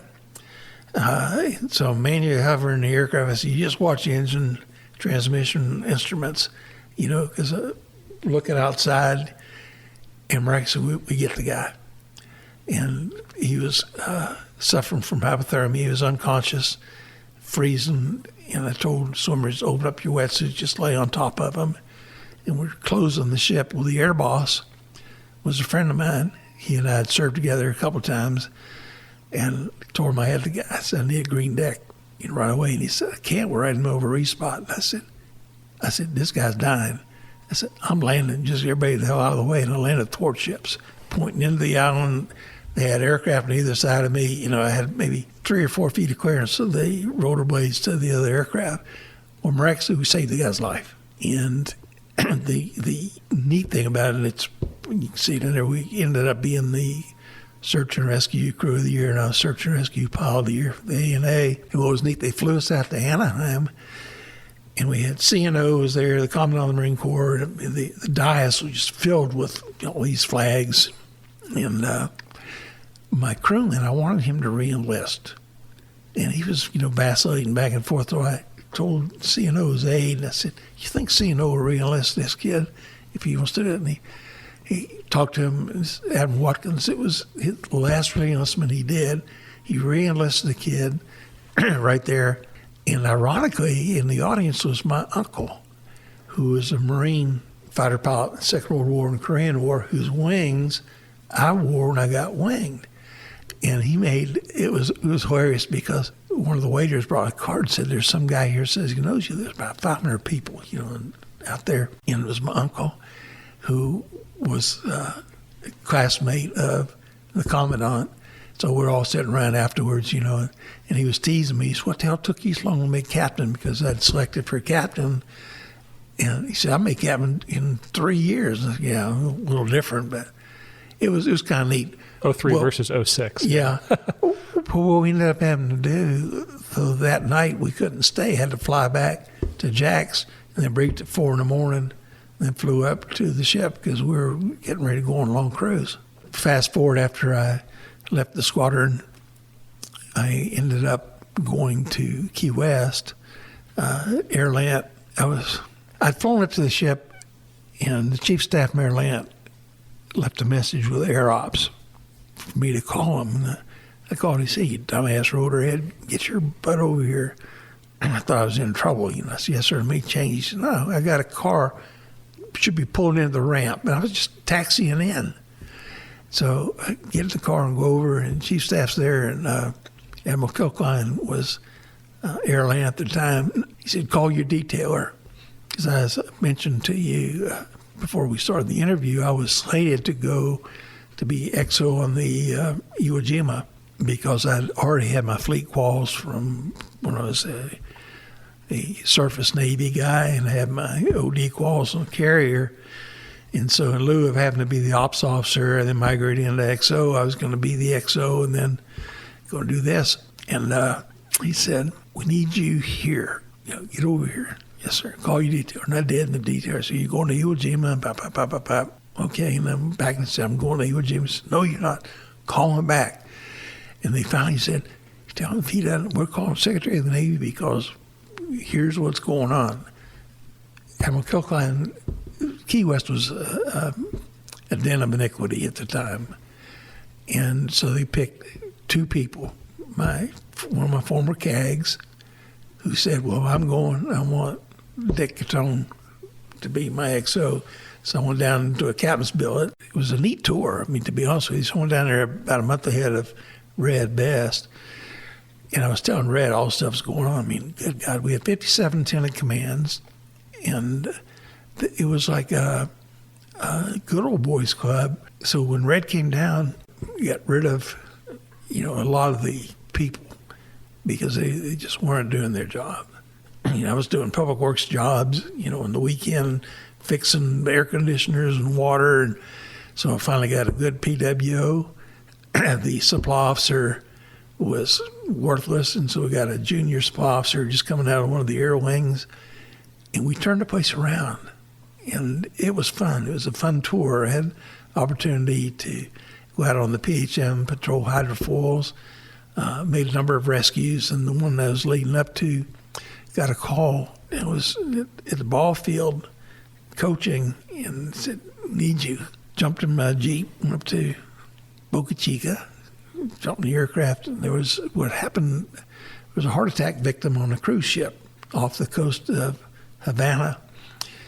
And wanted me to go and get her. Well, I had to go through the Swiss embassy in order to get clearance into the fur, so you don't get shot down by the Cubans. I flew down there, and it was a Panamanian cruise ship, and they spoke no English. And I could speak a little bit of Spanish, and between that and other languages to communicate with them. And ended up, we got this woman, off the ship, made that rescue. But it was kind of neat because I was 10 miles off the coast of Cuba, in their airspace. Another interesting rescue we made down there, again, it was a nighttime one. Shrimper got his hand almost completely severed in a winch, flew out. It was west of the Dry Tortugas.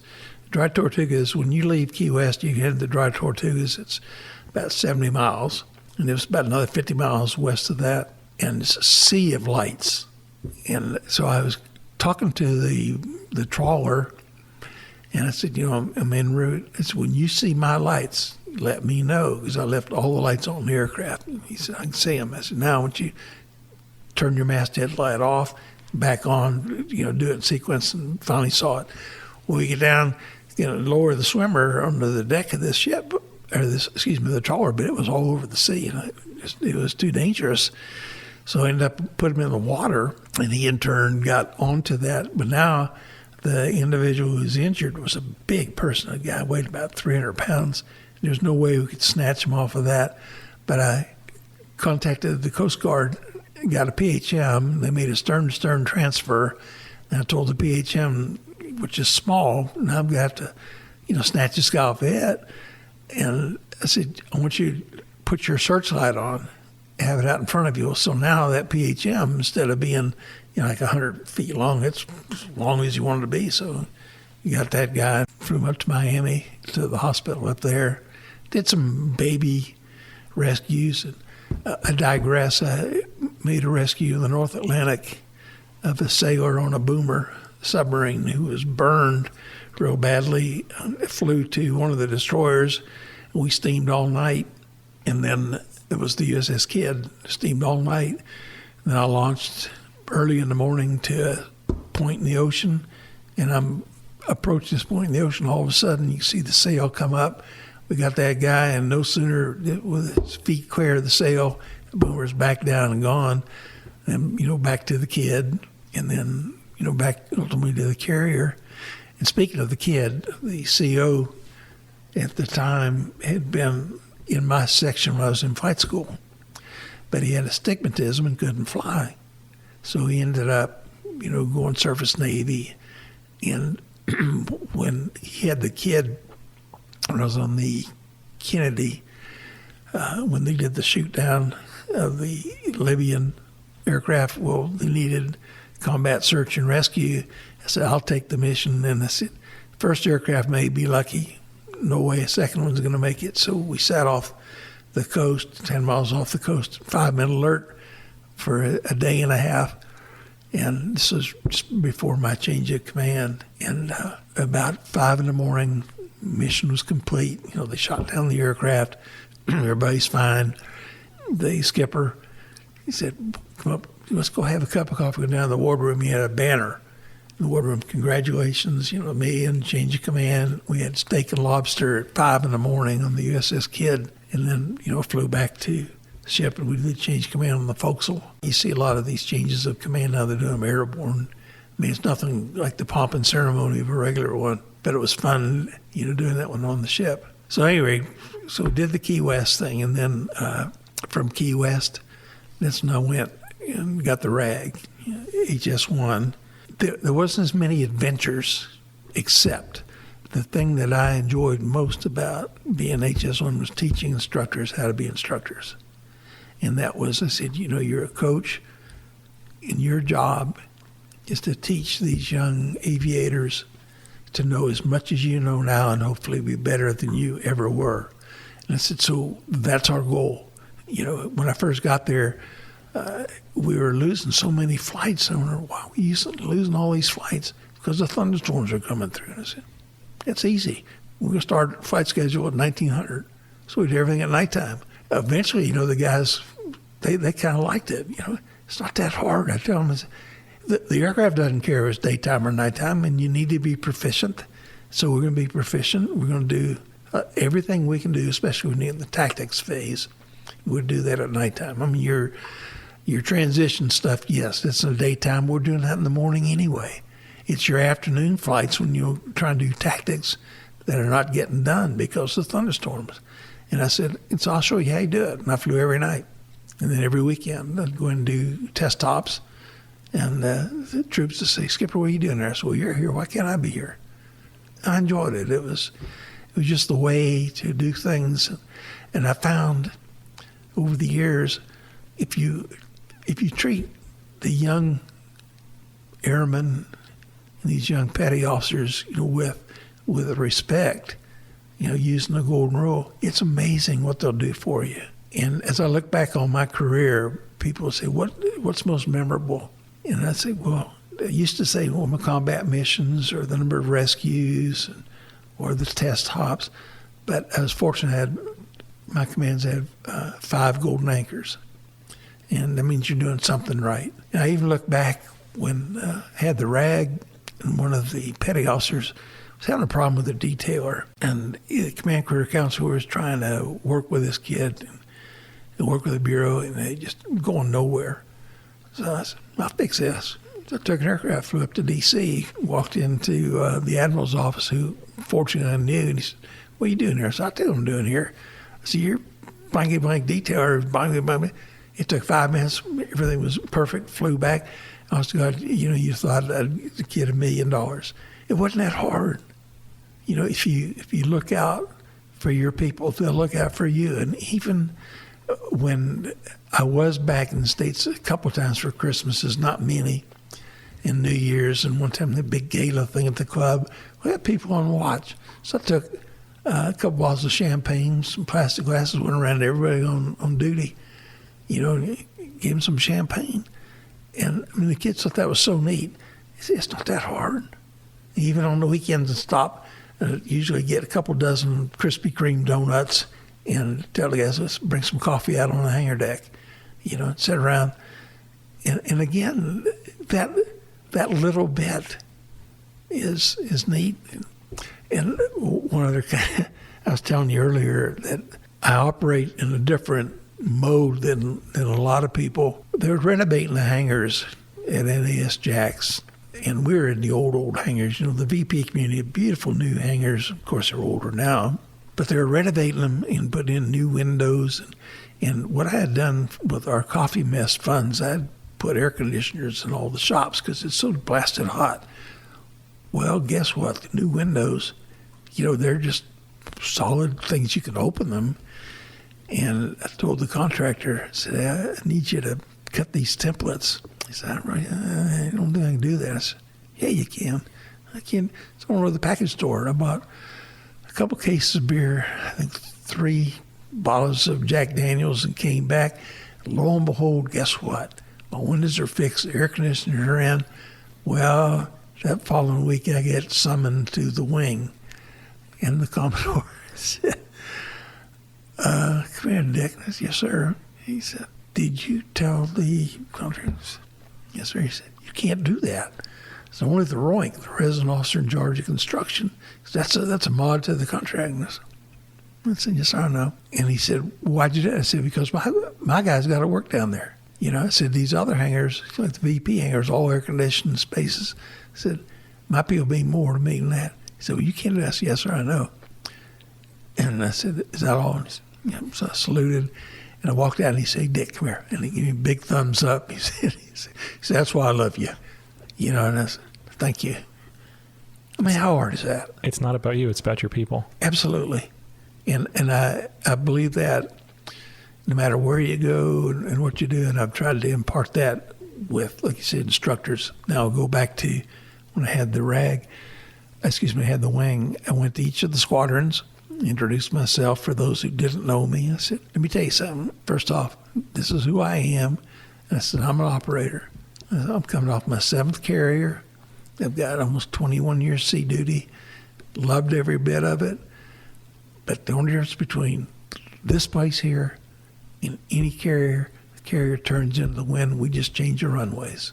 I said, you're on active duty because I had been forewarned. People said, well, this is shore duty. So you do shore duty things. They were doing different things. And my ops officer is a great Marine. And I said, the first week I had the wing, I said, well, what's going on this weekend? And he said, at the number of cross countries. And he said, and one of the VTs is the duty taxi squadron. I said, the what? So, well, what are you talking about? He said, well, we're doing high-speed taxis with dependents. I said, you're doing what? And he looked at me, and I could tell he was not in favor. And I said, we ain't doing that anymore. That's the dumbest thing in the world. God forbid you have a mishap with a dependent, taxiing aircraft. And I said, what else is going on? What else do I need to know about? He said, well, he said, some of the guys don't like to have to come in. We're doing weekend ops. They want to leave the aircraft. This is back then. Leave it at Pensacola Regional. I said, this is a military airfield. We got military fuel. We got military people. Da-da-da-da-da. And so on with that, when I went around the squadrons, I told everybody, I said, here's how we're going to operate. And I said, if you got a problem with it, come and see me. I'll be more than happy to talk to you. I am understanding, but you're in the military, and we're trying to train these young aviators. You can't do things because it's convenient. Well, the next week, I'm flying across country someplace and get back, and one of the skippers told me that they had a problem because a couple of the instructors decided they got airborne and changed where they're going to go because they want to go on Liberty and have fun. Well, they left the poor student stranded. And one of the students' wife was pregnant, so she's in a panic, calls, the ops officer calls the CO. And so back and I told the guy, I said, I don't know, maybe I didn't make myself clear, but here that is. Well, then you could help the people. And things were going along smooth until one day I got a call from one of the COs whom I had known from the past. And he said, can I come and see? And I said, sure. Well, my hand-picked HITU O&C was taking guys out. He took some VP guys out, and they're doing nighttime loops in the T-34. And so I brought him. The first thing I did, I told Skipper, so talk to him. And I said, okay, I want to talk to him. So he came in, and I said, first off, it's not in accordance with the 1500. I said, there's no value added for this at all. I said, don't put yourself at risk. He was a very experienced, he was a reservist who'd been, continued on active duty as a reservist. 1,000,000 hours in a T-34 and a very good stick, but just lacked common sense. If he had apologized and said, hey, Commodore, you're right. Well, instead, guess what? He goes to the club. He says, plank the Commodore. He doesn't realize I know everybody on the base. I ain't been there, a month and a half. But I believe in you get around so you can talk to people and they know who you are and what you think. So I brought him back in. Told him, left the word, I'll see you at 5 in the morning, because I used to go in at 5 in the morning. People thought, why you get there so early? Well, I was busy. And I'd leave and get home to quarters, usually about 9 o'clock at night. And so he came in, and first thing, he didn't show up till about 6. And I said, what time did I tell you to be here? He said, well, I don't get in then. I'd come in at 6. And so I basically said, we're leaving you as you'll see the fits you. So we had talked about a couple other things, and he was not penitent at all. He was going to be his defiance. Well, he goes back to the club. Blah, blah, blah. I'll just get out. So I called him back and I said, yep, getting out. I did a FNAB on him and relieved him of his instructor duties. Well, he gets out. And about 3 months later, I get a call from Delta Airlines asking me about this guy. And I said, well, let me tell you something. I said, if I ever get on one of your aircraft and he's, in the front cockpit, I'm getting off and I'll tell people why.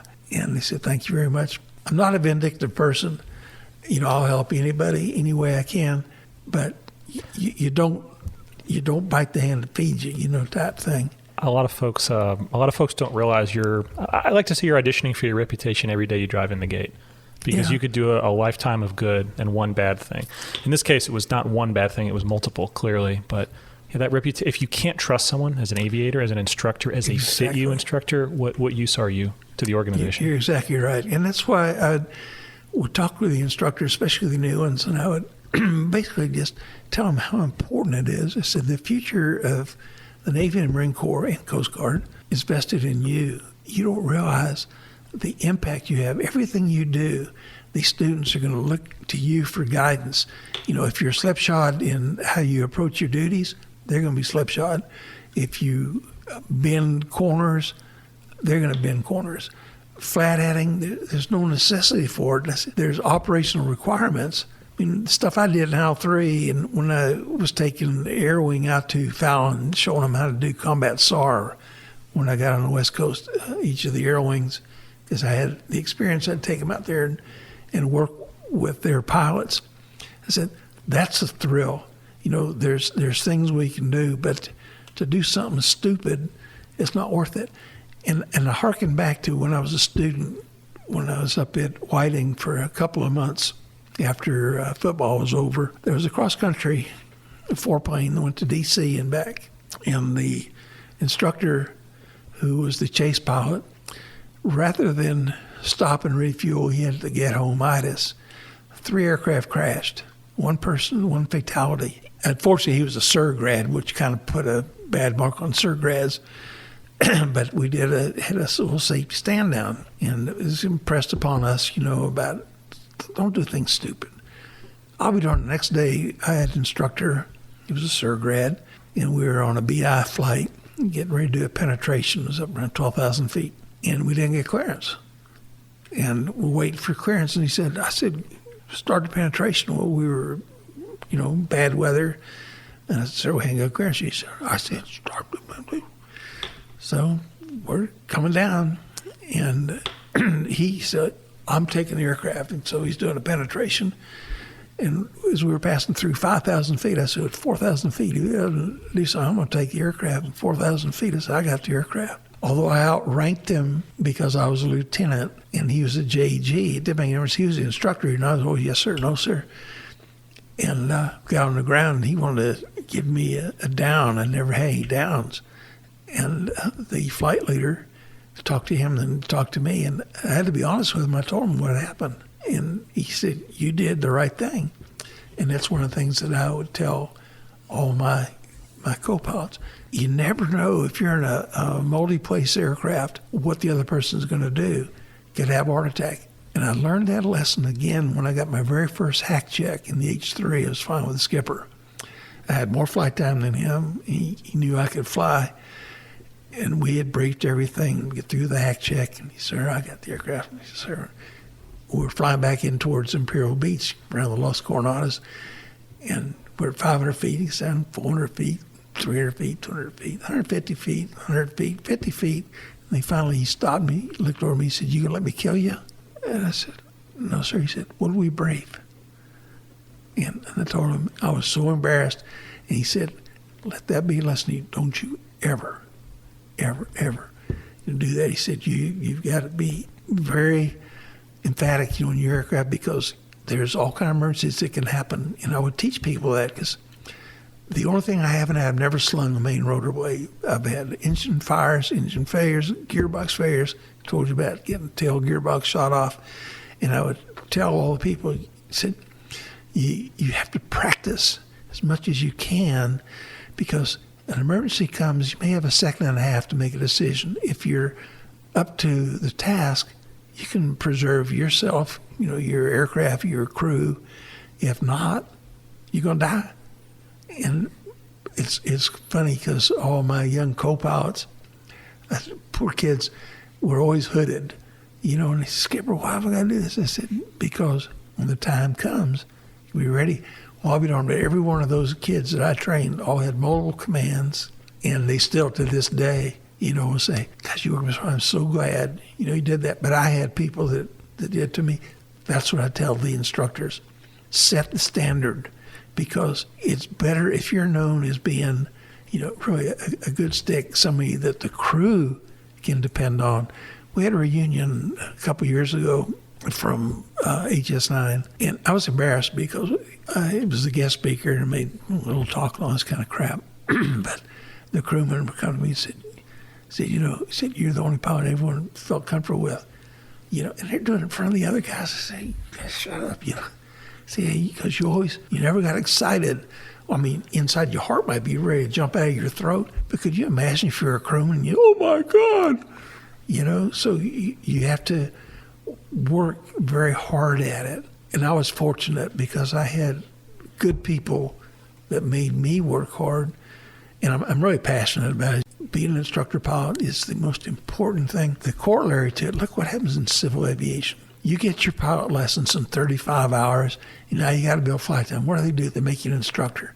That is the most ridiculous thing. When I had the RAG, pilots had to have over 1,000 hours just to be a RAG instructor.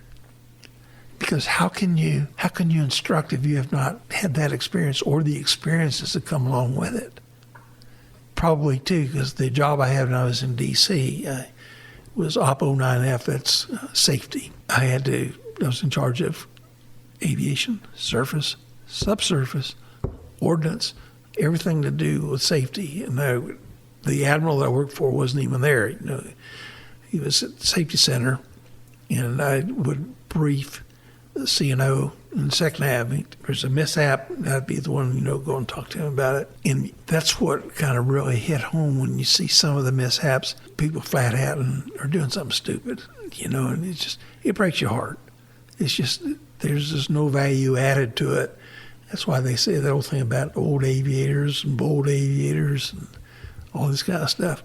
I mean, I had more excitement, in AL3, every single mission. And the other things, like I say, with some of the emergencies that I've had, some were actually kind of not comical, but had an electrical fire in a snowstorm going up to the ship. Just secured everything, put the battery on, told Dash 2, I said, "You got the flight, I got to find someplace." And they wanted to vector me Hell's Half Acre, and I said, I need nearest field.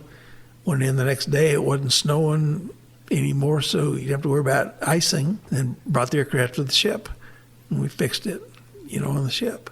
It's just, I don't know. It's a mentality, and I think this is not to equate your experiences with my very limited time so far in the Navy, but doing aircraft commander boards, hack boards.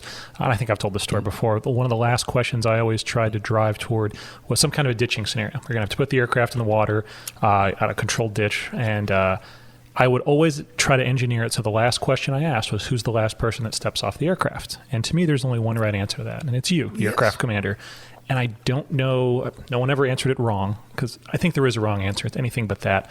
But that mentality, it's on me. Those innocent people in the back of the aircraft, my crew, when you're signing for it, it's not just a signature on a piece of paper. You're taking that responsibility on your shoulders. I hope other folks feel it. I think I know plenty of people that do as well, anywhere in aviation, but especially in the military.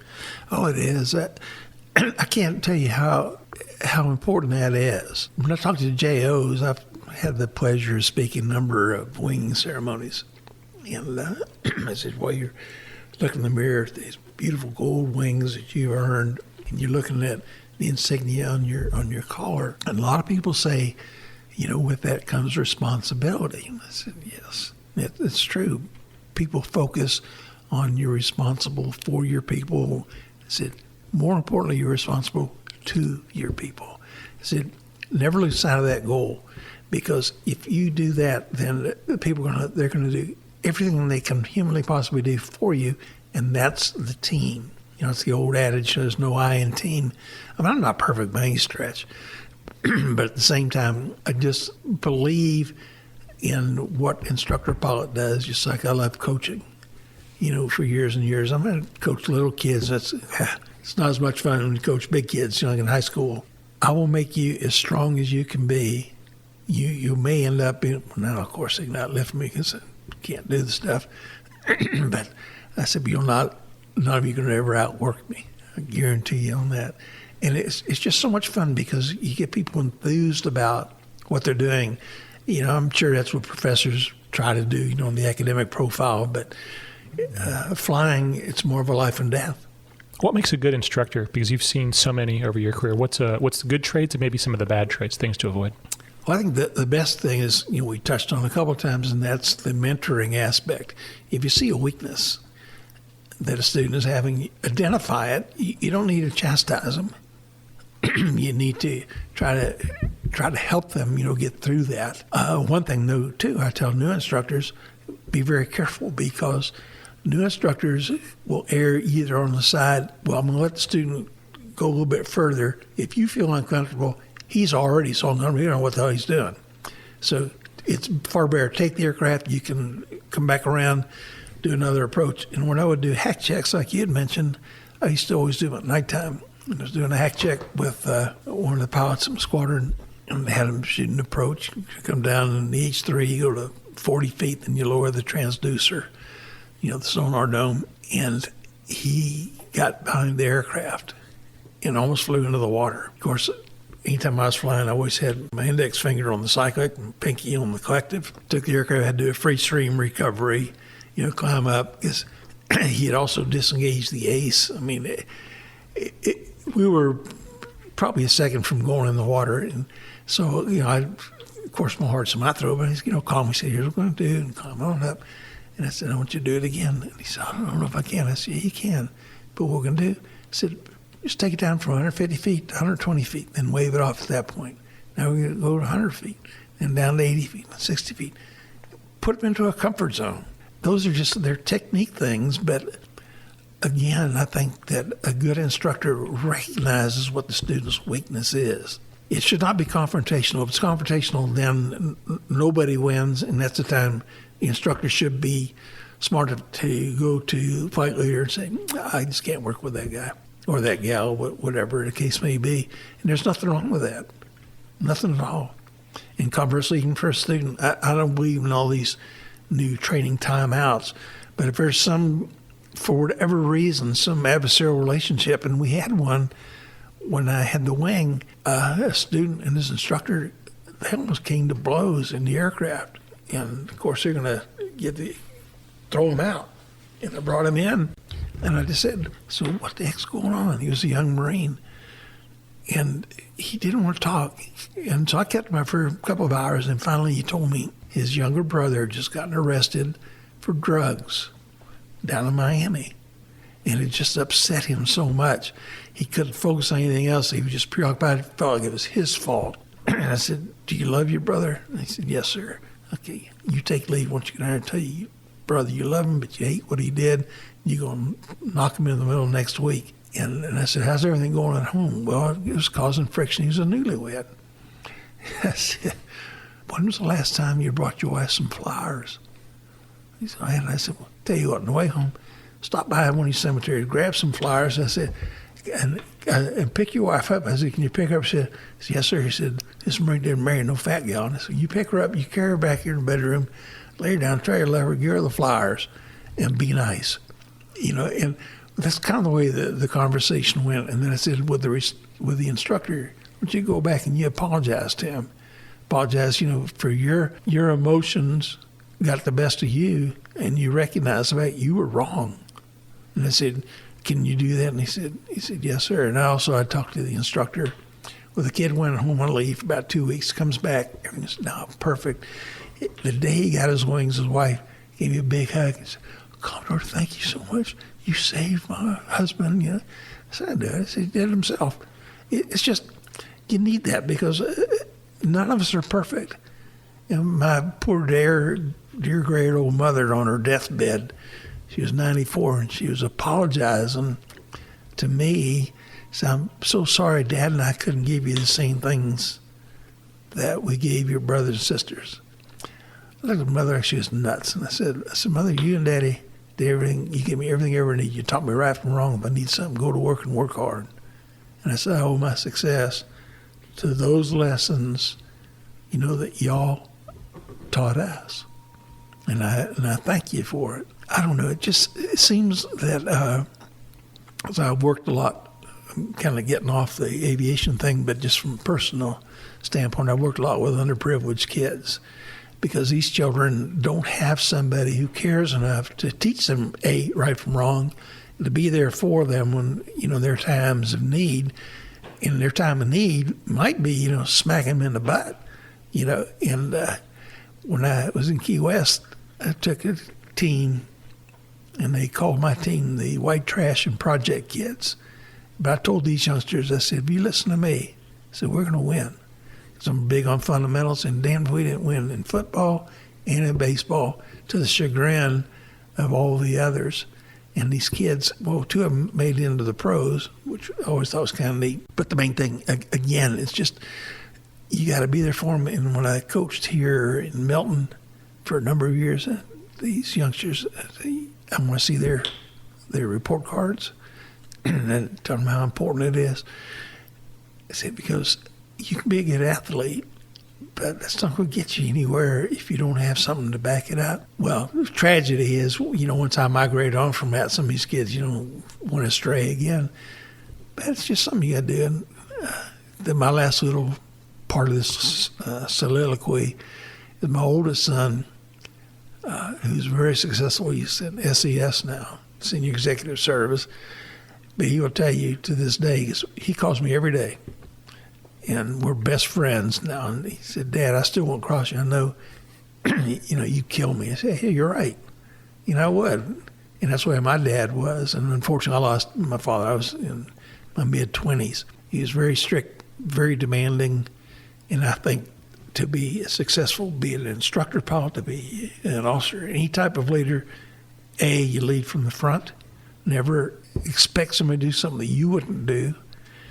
Teach them how to do it, because if you always do it for them, then they'll never learn. But at the same time, recognize the capabilities limitations, which goes back to you as a flight instructor. If a student's having a problem with the landing pattern, what's the cause of it? Is it because he can't analyze a crosswind, doesn't know what type of crosswind component should make it? It's a perfect day, half wingtip distance, get the 90, everything's perfect. What have we got a crosswind? And, you need to show them, and then all of a sudden the picture, comes there wide open. And the other part is, I think humility is tell them, hey, I've made these mistakes. I mean, good gosh, one of the worst mistakes I ever made was picked up an aircraft that had a fuel problem and a hydraulic problem. Did a one-time fix on it, and I was flying back. It was almost to New Orleans. The weather got really crummy. Well, when you're doing a one-time flight, you can't fly IMC. nor can you file an IFR flight plan. Well, stupid me, I figured, well, I can pick my way through. I was approaching Bates Field, and all of a sudden, right in the middle of a fog bank, oh my God. I was so mad at myself, but I came back and I told everybody what I'd done. I said, don't ever make the same stupid mistake, that I did, because I could have caused a mid-air. There's any number of things. And, did I learn from it? Yes, I learned from it. But I'd much rather somebody else learn from my mistakes. That's why I'm big on what's called hangar flying. We used to do this quite routinely. Tell the guys, tell me, what happened on one of your flights. Like you were saying, the other day when we were chatting, that you look back and what I learned from that. And if I impart that to you, you say, gosh, I heard about that one time. I'm sure if I get to this point, I'm going to do that. It's important to hear that from senior people, too, because a lot of us look up to folks in positions of great importance and think, oh, well, they're perfect. They never made those mistakes. They never did that. And if you only knew is generally the response. Oh, yeah. And I've always done that. And a lot of people look, I don't care what the mistake is. If I've done something, I want to tell them. It does two things. It kind of validates the thing about ethics and honesty. And how can you demand something from somebody if you can't do it, yourself? Well, Dick, I think we talked about more than just flying. Aviation is, I don't know, it's incredible because there's decision-making, there's leadership, it's a life and death. You've had some really cool experiences. I can't say thank you enough for sharing them today, but I always like to leave the person I'm interviewing the last word. Anything maybe I didn't ask you about or anything you wanted to add to kind of wrap up our time today? To be honest with you, no, I could probably talk for days on end. My lifetime had so many experiences. I've learned so much from so many people, aviation related, work related. As I started working, I was 7 years old.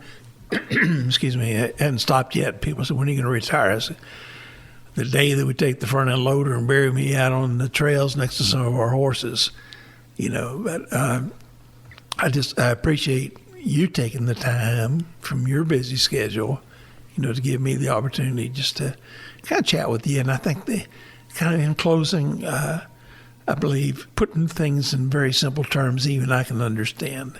If it is to be, it is up to me. 2 letters for each of the words. Maintain, your code of ethics, and you should never have to, sneak up on the mirror in the morning. Thank you. Yes, sir. Thank you. Thanks, as always, for taking the time and tuning in to Safe on Deck. Hope you enjoyed this episode. It shouldn't need to be said, but just in case, I'll say it. The views and opinions presented on Safe on Deck are my own and those of my guests and do not represent the official policy or position of the Department of Defense, the Department of the Navy, or its components. Be well, blue skies, and fly safe out there. See you next time.